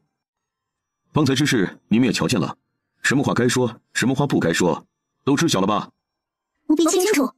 方才那婢女的死也让他有些愧疚，可在这个世界上，他就是个异类。关于自己的事，他不敢告诉上官慈，他怕上官慈觉得自己是个妖怪。夫人，以下犯上，侮辱皇嗣，是要诛9族的。你只要了他这一条命，以示开恩，莫要多想了。白青青勉强一笑，傻子，我想的并不是这个。主子，那宫里那边咱们还去吗？慕容清有些为难，若是去了，姚素瑜的身份定然会暴露；若是不去，他母妃可能就直接杀过来了。娘娘要苏瑜同去，苏瑜便去吧。她住在这儿还是女装，就算她这次不去，之后她女儿的身份也难以掩藏，倒不如借着这次机会大大方方的承认，反正皇上是知道的。这宫里人都眼杂，你若是去了，怕是你女儿家的身份就藏不住了。他不想被别人知道姚素瑜是女儿身，一旦别人知道，那姚家的门槛就真的要被踩破了。早晚是要知道的，不过也无碍。像我这般年纪的孩子都成群了，谁会娶一个老姑娘？确实，她比慕容清也就小那么个几岁，20几岁的姑娘可不就是老姑娘了？苏瑜不老。慕容清一时间不知道该说些什么，口舌都有些打卷了。白青青看到这样的慕容清，又看了看姚素瑜，这两人若是结合，那他该叫慕容清姐夫呢，还是叫姚素瑜嫂嫂呢？那姐姐要换回男装还是女装过去？女装吧，即使我男装去了，女儿身这件事儿也不会保守太久，倒不如大方一些。既然这样，那我们回去换身衣裳，与姐姐和大哥会合。怎么了这是？高贵妃瞧着白青青的小脸刷白，心疼了。快让人躺下。娘娘，我没事的。白青青躺在软榻上，觉得有些疲倦，她笑了笑，便睡过去了。怎么会虚弱成这样？母妃，苏瑜见过贵妃娘娘。苏瑜，高贵妃看着眼前身姿高挑的人，站在他家儿子身旁，倒显得有种神仙眷侣的感觉。只是这苏瑜是哪个苏瑜？母妃，是姚家的苏瑜。什么？姚家的苏瑜？可眼前人是一名女子，虽说眼前人有些像，可……贵妃娘娘，我是苏瑜，姚苏瑜。她今日擦了一些粉，气色看起来也好多了。姚家苏瑜错愕了一会儿，便恢复了常态，看了看自己儿子，心想：小兔崽子终于争气了，你看，真是给了我一个惊喜。你呀，藏得可真够深的。娘娘恕罪。瞧你，平日里可是一点都瞧不出来，你是个女儿家，将生意打理得井井有条。高贵妃也知道，轩辕的国库有一部分是靠着姚素瑜支撑的。娘娘过誉了，苏瑜不过也是给家里帮个小忙而已，还是几位哥哥在管理。你可把我们瞒得辛苦。高贵妃笑着看着姚素瑜，真是越看越顺眼，就像看白青青一样。你无需担忧，我母妃向来和善，想说什么便说什么，没事的。高贵妃看着慕容清，心里骂了一句：吃里扒外的东西。自己这个儿子向来比较清冷，对谁都是，若非是喜欢姚素瑜，他绝对不会多说一句话的。好，娘娘也晓得，说是被人知晓姚家出了一个女儿，怕是会引得许多人心思不正的人惦记。爹娘一是怕我会出了什么事儿，二是苏瑜喜欢经商，说是身为女儿家那便不能，所以才……真是辛苦你了。不委屈，家里人都很疼我，他们知道我想要什么，便由着我了。女儿家有自己一番事业是好事儿，想当年说本宫哺乳宫为妃，也想着出去闯荡一番呢。事实上他去了，结果被高家逮回来，就给送进了宫里。母妃那些个事迹啊，就不用再说出来了，免得将他二人带坏了。哼！高贵妃瞥了一眼慕容清，不再说什么。她扭头看着躺在软榻上的白青青，心疼道：这才过了多久没见，就瘦成了这样。秦楚商派人渗透进了我府中，差点害了亲亲母子的性命。可他这话一出，姚素瑜端着茶的手抖了一下。上官慈望过去，只见他露出痛苦的神色。慕容清也注意到了，他以为是姚素瑜在担忧白青青，便开口道：青儿无碍，你不必太过担忧。他除了担心，还有伤心。秦楚商，就秦阳那个畜生生的小畜生。我知道了，我会通知我母家留意他们的。高贵妃脸上闪过一丝恨意，让姚素瑜没有看懂。姚素瑜清楚高贵妃母家的背景强大，突然有些担心秦楚商。吓到你了吗？看姚素瑜走神，高贵妃笑了：无碍的，不过是有些过节罢了，等他们秦家死绝了就好了。姚素瑜面露尴尬之色，只笑了笑。白青青觉得气氛有些尴尬。娘娘，青青想吃梅花肉。瞧他都这副模样了，还不忘吃呢。凌渊，去要小厨房给备着，你还想吃什么一并说出来，我要人给你做了。娘娘这是嫌弃我了。说你胖你还喘上了。高贵妃被他逗笑了，过去坐到他身旁，瞧着他的肚子。这肚子怎的越发大了呀？他想了想，不过3个多月，仿佛比平常孕妇的肚子要大一些。可能是最近吃的多了，胖了吧？大夫怎么说？今日来身体可好？高贵妃摸着他的肚子。白青青想了想，自己好像没怎么让太医把过脉，便如实跟高贵妃说了。这话一出，高贵妃便开始数落起上官慈：你怎么回事？自己媳妇都不上心，这是头一胎，他小不懂事儿，你还小，他不知道时常让大夫把脉，你还不知道多粗些。这要是出了什么事儿怎么办呀？来人，传张太医来。高贵妃嫌弃地看了一眼上官慈，说道：平时里鬼精鬼精的，这个时候却像个糊涂鬼。上官慈就这样挨着骂，也不敢反驳。一旁的姚素瑜和慕容清看着都觉得新奇，他上官慈也有今天呢。回娘娘，看这脉象，似乎是双生子啊。什么？高贵妃先是诧异，而后笑得合不拢嘴，让林渊请了张太医下去，还给了2片大金叶子。好孩子，辛苦你了。他晓得双生子，上官慈家里只剩下了他一个，如果一举得双，怎能不高兴啊？皇上的心愿也能了了。上官慈墨色的眸子微微闪烁，他看着白青青，忽然羞红了眼眶。白青青抻着身子起来，将他抱住。这是件高兴的事儿，你怎么瞧着不大高兴啊？没有。他声音略带沙哑，眉宇间带着宠溺的神色，将白青青搂进怀里，将头埋在他的颈间。谢谢。谢什么？他清楚上官慈心里的感谢，自己也是欣慰的。可这里医疗条件差，自己怀的双生子未必能平安产下。若是到时候出了什么意外，该怎么办呢？是，他会选择保孩子的。想到这儿，他便红了眼睛，感叹自己这一生的时间太少了。你父皇知晓定然高兴。高贵妃想着让人去通知皇上，看上官慈没反对，便喊凌渊去了。你二人呢也要注意些，双生子来的不易，日后也要更加小心。若实在不行，等青青生产时来我宫里，就不怕谁会是手脚。不了，宁姨，过段日子我便告假陪着青青去江南走走，若是没什么意外，我带她回谷里生产。忘忧谷比外界要安全许多，再者她总是要回去的，不如让青青熟悉那里。你要回去吗？谷里不是出了老鼠，你确定能保证孩子的安全吗？他这话一出，瞬间让上官慈觉得哪里都不安全。看上官慈神色略显慌乱，慕容清过来说道：我觉得还是在京城好一些，就在姚家，那么多人守着，终究是保险一些。你又不能一直待在谷里，时间久了，旁人也会起疑，不是？到时候我再派些我的人过去，会没事的。卿殿下这话在理，说是说外面的产婆信不过，我姚家那些个婶娘也可以帮忙接生，定然会比你们在外面安全的。看这么多人都关心自己，白青青心中一暖，她想了想说道：这些都不是我担忧的，我担忧的是这孩子出生以后该如何。那些人都以为孩子是大哥的，等他们出生，流言四起，那时候该如何？大哥如今还未曾婚配，若是因为这件事耽误他的好事，我心里愧疚啊。再者，我也不愿意夫君被别人白眼。慕容清笑了，露出一口白牙。我是不在乎的。我在乎。上官慈瞪了他一眼。我的孩子却要叫你爹爹，我辛苦耕种的土地却要被你给割。他扭头看着白青青笑了。疼啊，夫人。他低头瞧着腰间白嫩的小手。夫人当心手疼。什么叫你辛辛苦苦耕种的土地，大哥来收割啊？啊！前面的话他听着还很感动，怎么越到后面越奇怪？这……慕容清后退了一步，决定不参与他们夫妻二人之间的战争。他笑着看上官慈，心想他本性暴露了。上官慈嘴角一扬，墨眸一转，盯着白青青，精致如雕刻般的面容露出一丝邪魅的笑容来。夫人晓得我在说什么？白青青的脸瞬间红透，就连一旁的高贵妃都忍不住咳嗽两声，出去透气了。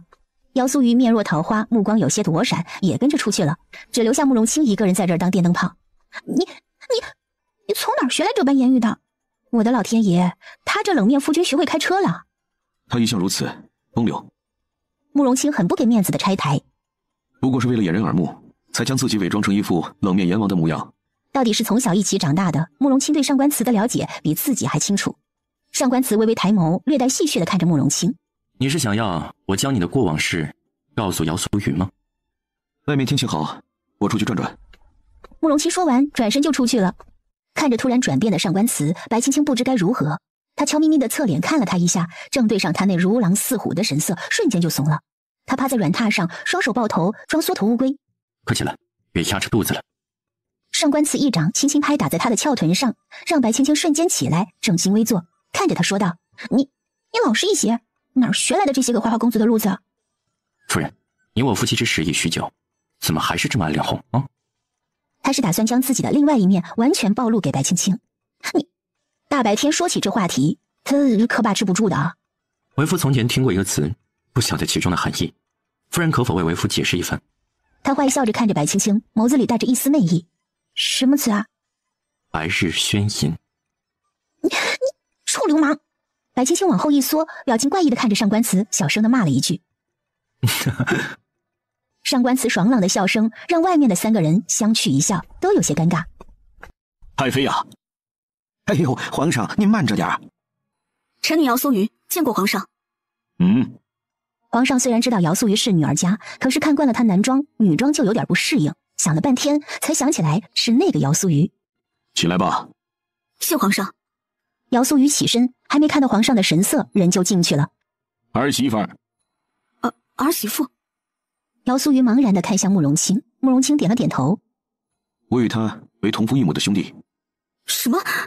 上官慈道出自己身世的那一日，姚素瑜并未在场，事后姚家人也没有提起，所以他并不清楚。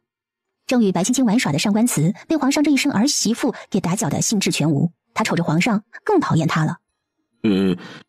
皇上也不知道自己怎么又得罪了他，侧着身子绕过上官慈，来到白青青的跟前儿，坐在凳子上。也听说了，华姨是双生子，孩子呀，辛苦你了。他说着，眼眶竟有些发红。他突然想起上官慈说的那一句：我们上官家就只剩了我。你娘要是知道了，一定也会高兴的。他瞧着白青青的肚子，突然问他：你说她还会回来吗？上官慈只当皇上议政，并没在意。只有白青青心里清楚，他在问自己上官林是否还能再回来。有缘自会再相遇的，他能来一次，也会想来第二次。只是父皇若是见了他，会怎么样？若是不见，又会怎么样呢？皇上原本伤情的神色突然僵在脸上，他瞧着白青青，又看了看上官慈，过了许久，才问白青青：“你呢？会跟他的选择一样吗？”我，他一时间不知道该如何回答。他也想念家中的父母，很想很想，可这里也有他的家人和血脉，他真的不知道该怎么办。我不希望雾儿与我一样，荣野他小时候吃了多少苦，我这个做父亲的清楚。你也愿意让你的孩儿也如同他那般从小受人欺辱吗？不！白青青突然喊了起来，她胸口起伏。不，她来这里已经半年了，想必那边的自己早就已经死了，她回也回不去的。她不愿意舍弃上官慈和2个未出世的孩子。够了！上官慈神色微变，你与他说这些做甚？他自然不懂皇上说这些的用意，他也不清楚他的眼前人并不是曾经的白青青。哼，到时候你别哭着来求我。说好了的，若是你们生得一个女孩出来，随朕姓，进慕容家家谱，青青这一胎双子，不论男女都得给朕一个。不可能，这是他头一胎，必须姓上官。你是要反悔？皇上气得吹胡子瞪眼，瞧着眼前人，若非自己的亲生儿子，早就让人拉出去砍了。没有，我只是耍耍赖。上官慈微微一笑，似乎有种阴谋的意味。他看着一旁的慕容清，与其指望着我的孩子，不如指望阿青，让他早些生子，来得更踏实些。皇上看向一旁与姚素瑜闲聊的慕容清，眯了眯眼睛。慕容清被点名之后，面容突然僵硬起来，他挤出一丝微笑，看着皇上。父皇，何事？他怎么觉得父皇今日的眼神有些恐怖呢？你过来。待慕容清过来，一把揪住他的长发，低吼道：“你可是我的嫡子，朕是从小将你亲手拉扯到大。你呢？几个弟弟都成家了，唯独你这个不争气的臭小子，身为大哥，不但不成家，就在外面给我乱走乱晃。”他是真的生气啊！但凡他争气一点儿，说他想争一争这个皇位，他都不会如此。想他那会儿为了这个皇位流了多少血，死了多少人，到他这儿可好了，他有意传位的2个儿子都不要这个皇位，就跟破烂一样。父皇，您消消气。父皇，成亲这种事儿是急不来的。儿臣也并非是想孤独终老，可没遇到那个让儿臣心动的姑娘，儿臣也很无奈呀。无奈？你无奈？你母妃给你找了那么些个女孩的画像，你一个都没相中不说，还都给人家打发了。说起这个，皇上就更气了。无论是轩辕的贵女还是一国公主，他都想给慕容清找找，结果呢，他全给人家拒绝了。他就是诚心的，一定是诚心的。这强扭的瓜他不甜。慕容清对待自己父皇的这个脾气是一点办法都没有，只能等他老人家消气。他向上官慈投去祈求的目光，谁知对方嘴角扬了扬，说道：“阿青是存了心要跟皇上作对的，所以才把那些个姑娘给打发了。”哼，先前他怎么陷害自己被青青误会的，活该。你……慕容清被上官慈气得咬牙切齿，只能向白青青求助：“爹，您就饶了大哥吧，他也不容易啊。”对，父皇，儿臣也不容易啊。你不容易个屁！皇上被气笑了，松开了他，说道：“若是苏瑜是个男儿郎，都比你强。”皇上知道苏瑜是女儿身？知道，他的商铺的文书还是朕亲自安排的。苏瑜赚的钱有70%全进了国库，不然你们以为自己吃喝都是花的什么银子呀？没出息！他又骂了一声慕容清。高贵妃看向姚素瑜，带了些许赞叹的神色，瞬间对姚素瑜更为满意了。没想到苏瑜这么能干，之后不知道是哪个有福气的小子能娶了你回去。谢谢娘娘没有散，苏瑜不过是做了些力所能及的事罢了。慕容清看向姚素瑜，见他一直低头，心里有种异样，粉嫩的肌肤让人忍不住想过去掐一把。他从前怎么就没发现姚素瑜的皮肤这么好呢？你瞧瞧人家素瑜做什么呀？自己没出息，还好意思看别人？看你这个样子呀，谁家愿意把闺女嫁给你？慕容清哑口无言，面对这样的爹娘，他也没办法，唯一的出路就只有躲着不回来了。卿殿下为人和善，待人友好，定然会有女子倾慕。殿下和娘娘不必忧心，像殿下这般风神俊朗之人，定然会取得良人。素瑜啊，你的婚事，你家里怎么看呀？家父家母还未曾提起，苏瑜也不急，暂时还未曾考虑婚事。傻孩子呀，你这个年岁的女娃娃早都成亲了，是朕拖累了你。你放心，日后你出嫁，朕定然要你风风光光的出嫁。他晓得姚家清廉，没什么银钱，就算姚素瑜赚得盆满钵满，也大部分进了国库，是他亏欠了姚家。多谢皇上。姚素瑜依旧不卑不亢的道了谢，心中却有一丝丝痛楚。她出嫁时，若是嫁了秦楚商，怕是皇上要将姚家满门抄斩的。这本就是你该得的。若是你瞧上了哪家的，就跟朕说，朕给你做主。他要是不愿意啊，朕要人打到他愿意为止。多谢皇上。高贵妃坐在皇上身旁，差点被气死了。她一脚踢在了皇上的腿上。皇上看了她一眼，只见她笑容满面，行为端庄地看着姚素瑜，心里纳闷。待几人聊了一番之后，看天色不早，便离开了。等他们离开以后，高贵妃的笑容立马就垮了。她扭头冷眼看着皇上：“爱妃，这是……皇上，咱家阿青也还没成家呢，你怎么就把这么一口到嘴里的炖肉往外推呢？他瞧上了哪家的男子，你去打到人家同意，你先把你儿子打同意了。”高贵妃简直都要被气死了。这……皇上也很无奈。哎，强扭的瓜它不甜。别人家的瓜就能甜，你家的瓜就不甜。我不管，我就喜欢素瑜这丫头，你想办法。可人家没这个意思，咱们总不能倒贴吧？阿青好歹也是皇子呀。倒贴？哼，他要是能倒贴，把姚素瑜倒贴回来，我就要他去倒贴，就怕他倒贴人家都不要。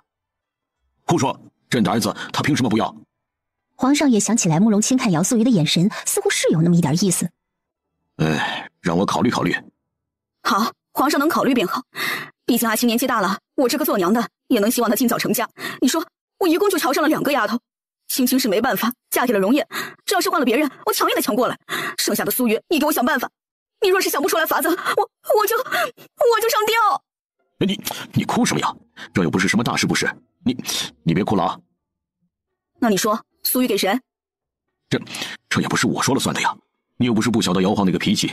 上次他在外，我嫁了他外孙女；这次他在外，我要是还嫁了他的孙女，那老匹夫过来得找我拼命来的。说起这个，姚皇当时回来，差点拿着他那柄大刀将他龙椅给劈了。那就生米煮成熟饭，他还能怎么样？高贵妃也是个倔脾气，越不能干的事儿，她越想干。那也要阿青去煮熟饭啊。皇上有些抓狂了。也是。高贵妃叹了口气，瞧他也不知道中不中用。哎，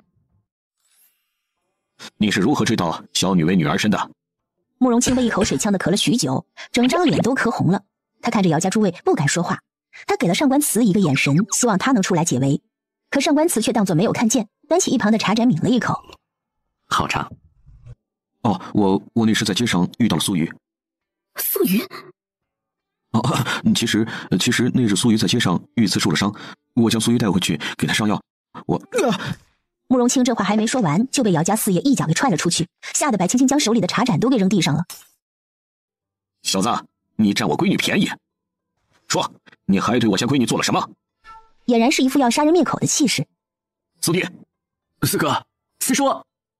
姚家等人上前将姚家四爷给拦住，他们将姚家四爷架起来扛到一旁，生怕一个不小心将慕容清给打死了。别拦着我，要我打死这小子！姚四爷，卿并非有意为之，当时情况紧急，并无他人，卿也无他想，只想救他。他双手抱拳，低着头，一副请罪的模样，让姚家众人看到了诚意。卿殿下为人正直，断然不会做出什么苟且之事，且鱼儿也是个明白人，不会做出那种糊涂事。鱼儿现在情况如何啊？素瑜现在无碍，只不过身上的伤要养上一段日子。他不想你们担心，也是没法子才留在我那儿的。也曾想过去青青那里，可人言可畏，比起上官府，我的王府更合适素瑜，这才要素瑜留在我的府上。夫人放心，卿发誓，并未对素瑜有过非分之举。他说着话，眼神却一直留意着四娘子的一双手，生怕对方突然起来给他一下子。殿下可知是何人所为？可能与谋害青儿的人为同一个人，秦楚商。白青青手一抖，手里的茶掉在地上，摔了个稀碎。上官慈以为他是想起了什么害怕，赶紧将他搂得紧紧的。没事，我在。白青青脸色茫然，看向了四娘子，二人交换了一个眼神，谁也没说什么。这个不孝子，老子早就跟他说过，离秦楚商远一些，他偏偏就不信邪。你瞧，差点将自己的命都给葬送了，逆子！他若是敢回来，老子打断他的腿！白青青知道姚素瑜心系秦楚商，二人若非是家里的老人立场不同，或许也是一段佳话。行了你，打，你就知道打，你也不问孩子心里多难受。殿下，劳烦殿下带路，我去瞧瞧家女。好，夫人随我来。听了姚家四房这话，他似乎获取了一些信息。姚素瑜和秦楚商之间的关系不一般。鱼儿，娘都知道了。娘，我没事儿。你是我的女儿，你有没有事我不知道吗？你想什么娘都晓得。从前娘不拦着你，是想你能随心，可如今娘不许你再与那人来往，鱼儿做得到吗？娘，一旁的慕容清将这一切都看在眼里，他忽然想知道姚素瑜和秦楚商之间到底发生了什么。娘，这件事还没弄清楚呢，等女儿身子好了，会去找他问个清楚的。他一时间忘了一旁的慕容清，随口就说了出来。姚姑娘，若你口中的他是秦楚商的话，还望姑娘告知本王他的下落。身为轩辕子民，你晓得秦楚商意味着什么？再者，秦楚商前些日子还派人差点杀了我的弟妹，于公于私，本王都需要知晓他在何处。姚素瑜抬头看向慕容清，眼里闪过一丝不舍。金殿下，恕素瑜不能说。小姑娘，慕容清是个聪明的人，他能听得出来姚素瑜对秦楚商有情，那他便不会多情。你不愿说，我也不逼你，你好生休息，我先走了。慕容清向四娘子行礼之后便离开了。看着慕容清离开的背影，姚素瑜有些担心秦楚商。鱼儿，你与金殿下是怎么回事？鱼儿，你年岁也不小了，娘也该为你选个好人家了。姚素瑜闻言身躯一震。娘，夫人，我们到了。白青青回过神，看着上官慈。我知道了。秦楚商与姚素瑜之间到底是什么关系？还是说你与秦楚商之间有什么？白青青一愣，拍了他一巴掌。想些什么呢你啊？那为何你听到秦楚商要杀姚素瑜后，便开始魂不守舍了？你只能想我一个人，可知道？他不愿白青青想别人，还是个男人。你这又是吃的哪门子的醋啊？看着上官慈委屈的神色，摇了摇头，抬头凑上去吻在他的薄唇上。上官慈双眸一颤，唇角上扬，伸手捂住他的后脑勺，用力地索取起来，直到吻得白青青无法呼吸才放开他。看着他桃红色的脸颊和迷离的眼神，上官慈握紧拳头，他突然闭上双眼，重重地喘息着，突然对白青青说道：还有6月有余，我忍了。白青青被他逗得笑了出来，伸手敲了敲他的额头。娘说了，月份大了，若是小心些也不要紧的。他晓得近些日子上官慈辛苦，也不忍心他一直如此。当真？他漆黑的眼眸里似乎燃起了火光。当真。白青青话音刚落，上官慈便抱着他下了马车，直奔主院。夫君！瞧着猴急的上官慈，他再也忍不住，哈哈的笑了起来，眼泪花都跟着笑出来了。上官慈哀怨的看着他：你还笑，一会儿看你是否还笑得出来。说罢，过去扯了他的裙带，将他剥了个干净。看着他圆鼓鼓的肚子，他一下子又没了兴趣。他过去伸手抚摸着他的肚子，发出痴汉一般的笑声，突然扑过去抱住他的肚子，将脸紧紧地贴在他的肚皮上，笑成了眯眯眼。夫人，谢谢你。这都是我该为你做的。夫人，你准备好了吗？准备什么？娘不是说了，小心些，也是没事的吗？白青青还没有反应过来时，某人便坏心眼的动作起来，惹得他又羞又气，却也从了他。你是天上月光皎洁，我是飘落的白雪夜，只是替你多黑暗间一夜。你是天上月光皎洁，我坠落人间不是离别，等待整个世界，只想你了解。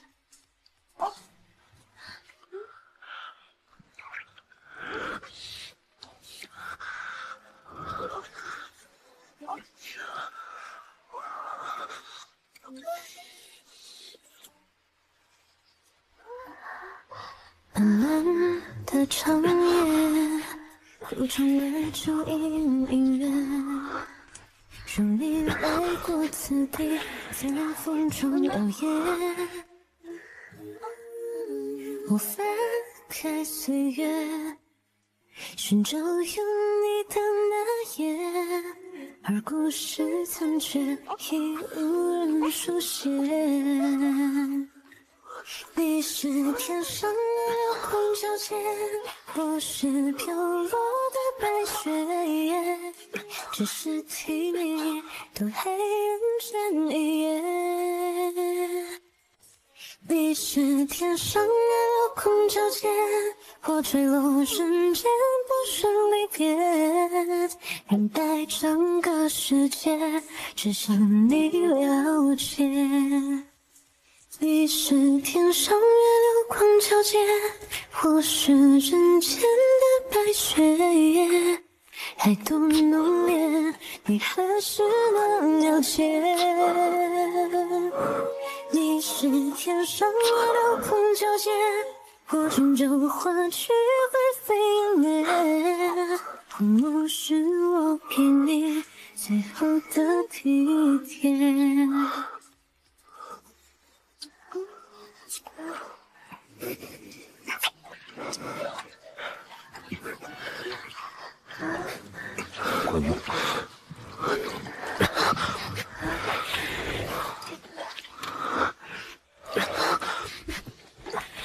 你以后要是再这样，我就跟娘睡去。白青青想起方才的疯狂，忍不住又红了脸。好，他笑着应了白青青，心里却是反正他不同意也没用的想法。姚苏雨与秦楚商是何关系？为何你听到秦楚商刺杀姚苏雨时，又露出了那副神色？秦楚商和我表姐是少年时的情分，若为苏瑜生在姚家，怕是二人的孩子都能打酱油了。上官慈不懂他说的打酱油是什么意思，可他也明白姚苏瑜和秦楚商有一腿。你的意思是，姚苏雨与秦楚商之间成了好事？胡说什么呢你啊！他二人虽然相互喜欢，却从未越界。我表姐是个聪明人，你是知道的，她从来不会做亏本的买卖，包括感情。可是喜欢一个人，一个与自己家族对立的人，是多么辛苦啊！她坚持了这么些年，为的是整个姚家。她不愿意舍弃自己的父母家族，也不愿意让秦楚商为难，所以他们二人到现在都还是犹如路人一般的爱意。我是不相信秦楚商会刺杀我表姐，他挺喜欢我表姐的。喜欢与否，也只有他自己心里清楚。你不了解秦楚商的为人，或许姚苏雨也并不了解。他与我酷似，可又不同。他不会为了你表姐放弃他们秦家的霸业，你表姐也不会为了他放弃姚家吧？你知道的，若是被皇上知晓了，姚家满门都会被牵连。他姚苏雨不会，也不敢，所以这件事就此打住。白青青下意识地摸了摸肚子，无论他秦楚商如何，敢动我的孩子，他就得死。秦楚商明知道自己和姚苏瑜的关系，还要对自己下手，那他便是表明了要与姚家作对。杀了他，难过的便是上官慈和姚家了，白家是不会管他的死活的。听着白青青这番狠话，上官慈走过去抱住了他。你放心，为父会处理的。约莫过了1个月，姚苏瑜外出时被人绑了，不知所踪。青青，苏瑜是怎么回事？苏瑜被人给绑了。多久了？约莫1个晚上。派人去寻了没有？已经派人沿路去寻了，鱼儿定会想法子留下线索。我去找。慕容清转身就跑了出去。姚家人看着他慌张的模样，没有往日里丝毫的风气，心中也有些异样。卿殿下为人和善，是个好归宿。姚家大爷突然说了这样一句话。可我只想鱼儿一生无忧，不想他成深宫怨妇。苏玉，等我。如果当初没有交集，没有见过你，我心就不会孤寂。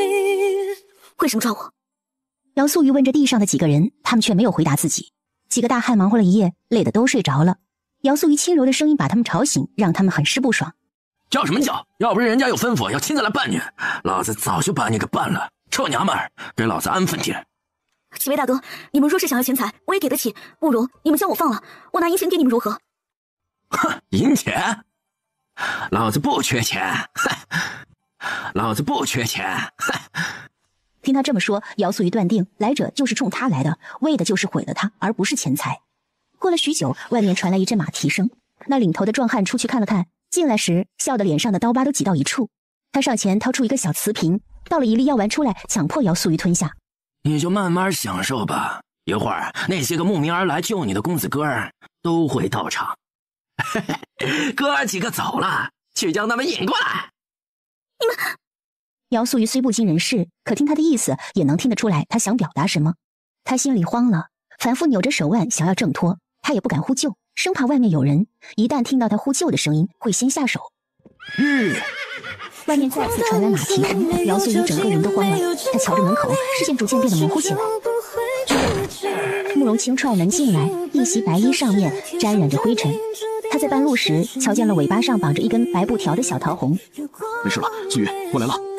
新殿下。姚素玉极力地克制住自己，他认出来者是慕容清之后，精神也放松了。等他被慕容清松开以后，就有些控制不住自己。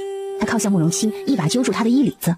这一举动把慕容清给吓了一跳，还没反应过来，就被姚素玉一扯，也放倒在地上，跨坐在他的身上，一双小手胡乱地扯着他的衣襟。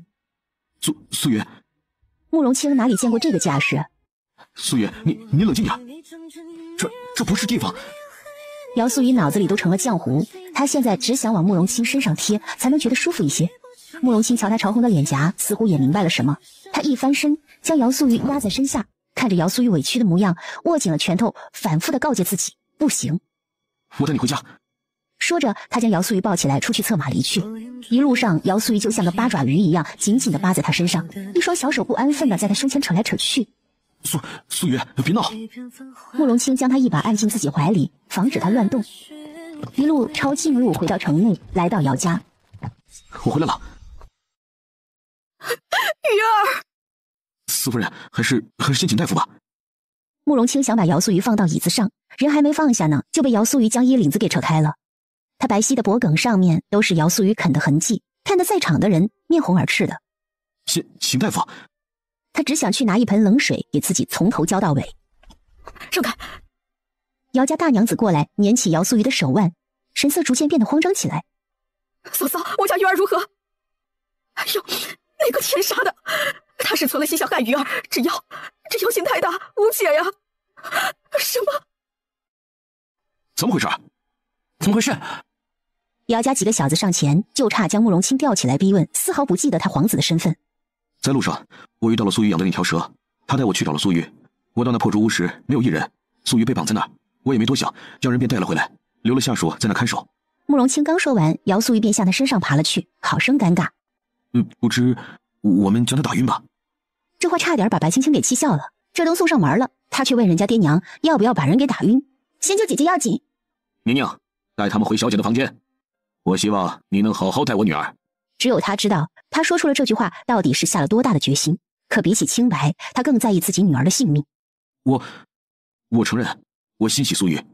苏玉在意的人并非是我，抱歉，我不能这么做。他刚说完，李一都被姚素玉给扯开了。他在意的，秦楚商，我宁愿他死了。你做不到，那就换个人。这天下间并非你慕容清一个男人。他的女儿就是死了，也绝对不和魔教勾结。你胡说什么呀？她是我女儿，你敢伤害她，我跟你拼命！慕容清，我将我女儿嫁给你，你可愿待她好？啊！慕容清没有想到四娘子会说出这样一番话，呆愣愣地看了看白青青，气得白青青只给自己顺气儿。哎呀，我四舅娘话都说到这个份上了，你还像个傻子一样干嘛？愿不愿意给个痛快话？给个痛快话！他也知道姚素玉清醒过来之后可能会伤心不已，可这是人命关天的大事儿，哪里还管得了那么多道德伦理？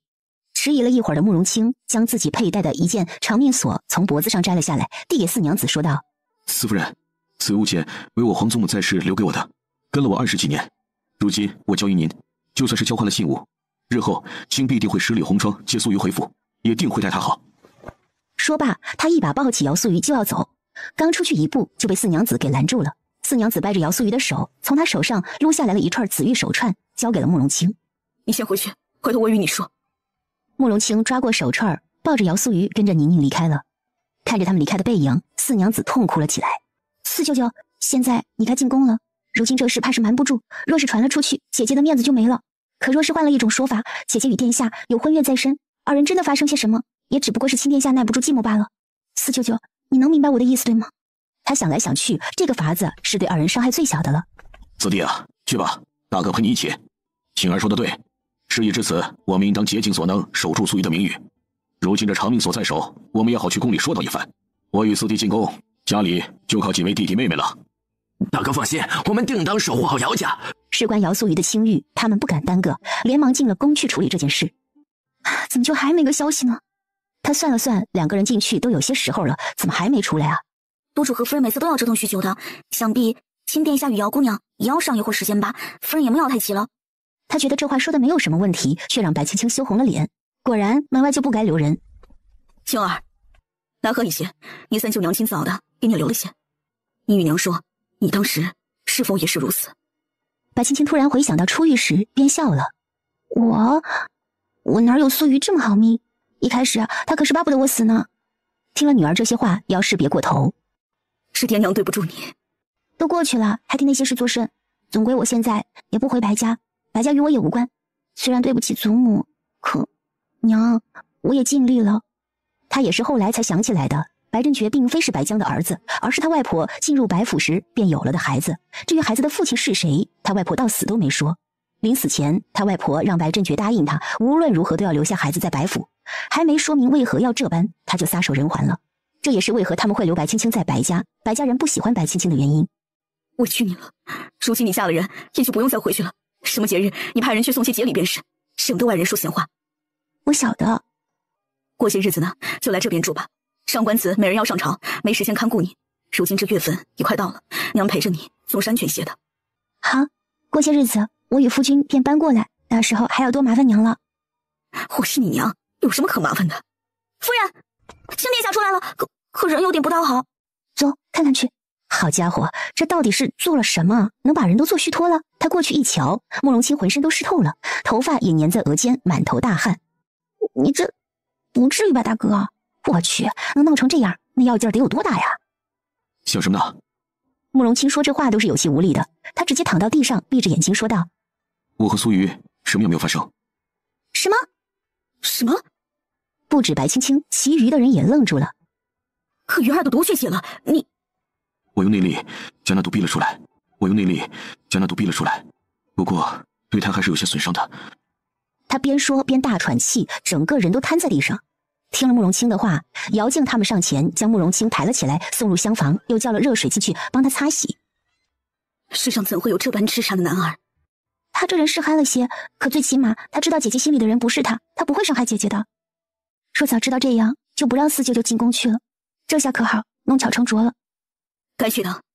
姚氏过来说道：不论结果怎样，亲殿下救了苏瑜这事儿是事实，早晚会传出去的。等传到外面去，就不一定会传成什么样子了。这事儿若是成了，也好保全了苏瑜的名声不是，大不了再退。一旁四娘子苦笑了一声：妹妹，皇家的婚事哪有那么容易退的？不过我是满意的，他若不是皇家人该多好。他不仅是皇家人，还是他们要推上皇位的那一个。你不要想了，皇上还不一定答应呢。鱼儿无人好了。三娘子过来安抚着四娘子，眼睛里闪过一丝狠意。鱼儿没事了，我们也该去查查，是哪个杀千刀的陷害鱼儿了。这事怕是和宫里脱不了干系。姚家大娘子过来说道：从鱼儿女儿身的身份被揭穿以来，许多事看似都是冲着她来的，实际上不还是为了与姚家联姻。说是普通人家，是不敢肖想的。这可是湘军府背后的始作俑者，怕就是宫里那群盐吃多了的女人做的了。不如我们也挑些扬州瘦马送过去，给他们找点事情做。哼，一个个的不看着皇上，倒是盯着我们盯得这么紧。二娘子心直口快地将话说了出来，惹得几个妯娌都笑了。我与上官慈结姻，本就是上官慈与姚家的姻亲，都晓得我和白家不和，他们自然不会在意白家的。上官慈和慕容清走得近，一个是皇上疼爱的皇子，一个是手握重兵的都督。若是姚家再与慕容清联姻，那么必定会支持慕容清，到时候若是反水，那必定一举成功的。他们怕却又得不到，就只能毁了。大哥方才不是说了，他派了人去守着，一会儿等他的人回来了，我们也去问问最先赶到的是谁，不就知道了吗？香儿说的对，既然有人幕后主使，那他便会第一个赶到。余下的那些人才会为他作证。大娘子长出了一口气。遗嘱说，大皇子未必不是个好归宿，他是皇上最疼爱的皇子，日子不会差。高贵妃是个好相与的，也不会为难苏瑜。目前这个节骨眼，就只有他算得上是个好人选了。大哥人不错，又爱干净，到现在为止府里连个通房都没有。贵妃娘娘为人和善，姐姐若是跟了大哥不会差的。就怕他放不下秦楚生，咱们乱点了鸳鸯谱，姐姐会后悔的。白青青摸着自己的肚子深呼吸，她这2日总觉得肚子有些下坠，不是很舒服。可是哪里不舒服啊？也没什么，总是觉得肚子有些沉。也就剩下2个多月，你自己也要小心一些。不行，我再给你添2个丫头在房里候着，以免出了什么岔子。大娘子过来摸了摸她的肚子。不瞧你这样子，还是等不到足月了。这算日子也都注意着，说是有什么不适，紧着要人去找大夫，明白吗？我知道了，大舅娘，您放心吧。今日之事，你觉得是何人所为？不晓得，不过谁都有可能。你那儿是有什么消息了吗？阿青他们派去的人回来了，你猜他们瞧见谁了？他坏心眼的故意卖关子，要他着急。白青青气得呼哧呼哧的，他觉得上官慈是越来越坏心眼了。他摸着自己的肚子说道：你若是再气我，当心你家娃娃立刻就出来。夫人，为父错了。上官慈讨好的凑了过去，想了想，我见四舅舅的时候，阿青和苏玉成了好事。没有，大哥他正人君子啊。到嘴边的鸭子都飞了，要他何用？白青青侧头看着上官慈，突然揪住他的耳朵，疼得上官慈弯下了身子。夫人，当心手疼。什么叫到嘴的鸭子飞了？他觉得上官慈是越来越跳了，简直就是人设崩塌嘛。上官慈握住白青青的手，将自己的耳朵解救下来。他若是争气一些，我们的孩子也就不用姓慕容了。夫君，话不是这么说的。你若是舍不得这2个孩子，以后我们再生一个便是。总归你是皇上的孩子，他对你，对我们一家也算是极度宠溺了。还有大哥，他做的也是对的呀。他知道素玉不喜欢他，所以并没有趁人之危。他不想素玉恨他，也不想自己心里过不去。或许这也会是一个好的开端，他们2人也会相处的更进一步呀。上官慈听完这话便笑了。夫人说的是，不过若是换了你，我不会管你恨不恨我，都会将你吃干抹净。你是我的，无论何时都只能是我的。上官慈和慕容清是不同的，他想要的不择手段都会得到，也就只有白青青能降得住他，也只是因为他爱着白青青。怪不得人家提了大哥就是温软如玉的贵公子，提到你就是我阎王。白青青无奈的笑了，别卖关子了，到底是谁抓了苏玉？阿青离开后，最先出现的是慕容简，他瞧见里面没人，瞬间便退了出去。不一会儿，又到了一群人。慕容简，你的意思是这一次的幕后主使是慕容简？可他若是想毁了苏瑜，不应该由他本人去才对吗？和慕容简在一起的还有一男子，看起来似乎与他关系不错。上官慈起身拿了一个礼给他削了起来，似乎也是有备而来，冲着姚苏玉去的。这个畜生！这世上什么人都会有的，你放心，有我在，不会让你出事的。他将梨子切成一块一块的放在盘里递给他。这东西凉，尝2口就好了，莫要贪嘴。白青青气得抓起一块梨啃了起来。当他吃到第2块的时候，上官慈已经将梨递给一旁候着的玄清。去扔了吧。他不想和白青青分离吃，剩下的宁愿丢掉都不会吃的。那这件事要怎么办啊？还有今天四舅舅进宫，你有没有听到什么消息？四舅舅他们与父皇谈得如何？这送上门的肥肉，怕是只有阿青会往外面吐。皇上自然愿意与姚家结姻的，2家人有了姚苏玉做枢纽，姚家会更加的忠诚。以姚家的心性，无论做什么事之前，都会先考虑一下姚苏玉。毕竟，皇家的媳妇儿不好做。你说的也是。不过看阿青这没用的劲儿，这事儿还是不成。上官慈也觉得无奈。你觉得姚苏玉醒来后会怎么做？是去1哭2闹3上吊，还是直接随了姚家的意思嫁给阿青，或者直接离开姚家去找秦楚商？不清楚啊，苏玉不会寻死觅活的。再者也没发生什么呀，他会明白的。想必明日皇上便会派人来宣旨赐婚，到时姚苏玉再没有回旋的地步了。上官慈轻声笑道：“你歇着，我去看看阿青。”好。你回来了。皇上明日赐婚的圣旨便到了姚家，你想好了吗？慕容清的神色有些复杂，许久之后摇了摇头。这并非是一件好事，也不算什么坏事。至少对自己来说不算坏事。他能娶到自己心仪的女子，算得上美事一桩，可对苏瑜来说却并不是好事。你觉得她嫁给秦楚商会是一件好事吗？嫁给一个反叛？慕容清不愿再说这个话题，便问：你知道这次的事是谁做的了？想必慕容简是想来个英雄救美，没成想被你给截胡了。我从未想过慕容简会卑劣到如此地步。女儿家的清白有多么重要，她自己不晓得吗？竟然做出这种事来。提起这个，慕容清就来气。他知道自己这个弟弟有时候行为作风有些过，却没想到会做出这种事情。他怎么不晓得？他若是不晓得，便不会如此。就因为他心里清楚，所以才会这么做，逼姚家就范，却还得把他当做恩人一般，哪怕东窗事发，也无力回天了。姚家这个亏得认。若是姚苏瑜嫁给了太子，那么姚家无论如何都会倾向太子，姚淑瑜就好比是个筹码，压得姚家死死的。扶我起来吧。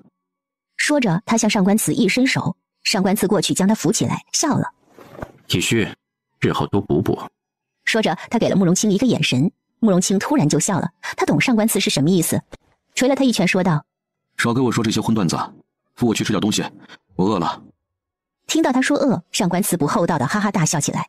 上官慈扶着他坐到桌前，出去让人备了吃食过来。殿下，小夫人的手艺见不得台面，殿下莫要嫌弃。说是不够，厨房里还有。慕容清脸上微微染上了粉色。多谢四夫人。他拿起碗筷，一口一口地吃着。这顿饭慕容清吃的也十分不舒心，四娘子一直在盯着他，他每一口都觉得食不下咽。殿下，胡家夫君去了宫中，皇上答应了。殿下是什么想法？慕容清心里是欢喜的，可他更明白姚素瑜并不喜欢他。虽然说皇家的婚姻也不需要彼此喜欢，可是他不愿意耽误姚素瑜。四夫人，我们都清楚，素瑜心仪之人不是我，强扭的瓜不甜，我不愿耽误了他。强扭的瓜甜不甜，也只有啃一口才晓得。顺其自然的瓜，也不一定就能长得圆润，也可能是歪瓜。跟着秦楚商就要一辈子被人扣上一个魔教的名声，也连累了姚家一世忠良的名声。这论理，你是皇子，国家鱼儿嫁给你，算得上是高攀。可鱼儿在我家也是被宠大的，放在手心里的孩子，我也不愿她嫁入皇家。至于原因呢，殿下能明白的。可如今这个局势，除了她嫁给殿下，我能放心一些，别的再无他法。我明白了，这个看素瑜吧。他想把主动权交给姚素瑜，倘若他要是不愿，自己就去请求父皇收回成命。鱼儿会理解的。望着四夫人的背影，慕容清有些迷茫。他看向上官慈问：如果当时白二爷与其夫人不愿意轻轻嫁给你，你会如何？指的是什么时候？一开始。皇上赐婚，岂有臣子不应的道理？那他们回来后要轻轻与你和离，该如何？人都已经是我的了，退婚，来世都没这个可能。上官慈这话完全就是活土匪的思路，反正怎么说就一句话，不可能。怎么，有什么问题吗？你以为我不想吗？总归还是要看素瑜的，我想也没什么用。上官慈是不明白慕容清的这个心态，他觉得不论白青青说什么，反正自己都不会放他走的。他不愿意，那就威胁他，反正他心软。这事儿你自己看着办，我多说无益。你好生歇着吧。说完便回去陪白青青了。鱼儿，这事儿不能怪亲殿下，是爹娘要他做的。比起我女儿的命，那点清白算得上什么？娘，鱼儿，你爹爹进宫求了旨，让你嫁给亲殿下。四娘子话音刚落，姚素瑜面色一僵。娘，你怎能如此呢？你晓得我晓得你什么？晓得你喜欢秦楚生那个粉子。娘知道你心里想什么，可是你想过那么做会是什么后果吗？姚家世代忠良，你却嫁给一个粉子。你是娘的女儿，娘想要你的下辈子衣食无忧，想要让你过得快乐。可娘绝对不允许你嫁给一个粉子。你若执意要嫁，就当我没生过你。娘，秦殿下固然是好，可是我与他没有半丝的儿女之情啊，这样害了他，也害了我。明日圣上便会下旨，你若是想逃去找秦楚商，现在就可以走，我不拦你。只是你出了这个门，便永远都不要再回来了。娘，你不要逼我。四娘子也是个烈性的女子，她突然笑了出来。我没有逼你，也和你说明白了。你若想走，现在就可以走；说不想，那明天就好好接着在府中准备待嫁。姚素瑜心里难受，她望着自己娘亲坚定的神色，十分的难受。圣旨是你爹爹去求来的，说你走了，那姚家便是欺君之罪。鱼儿，你想清楚吧。四娘子说完，转身就离去了。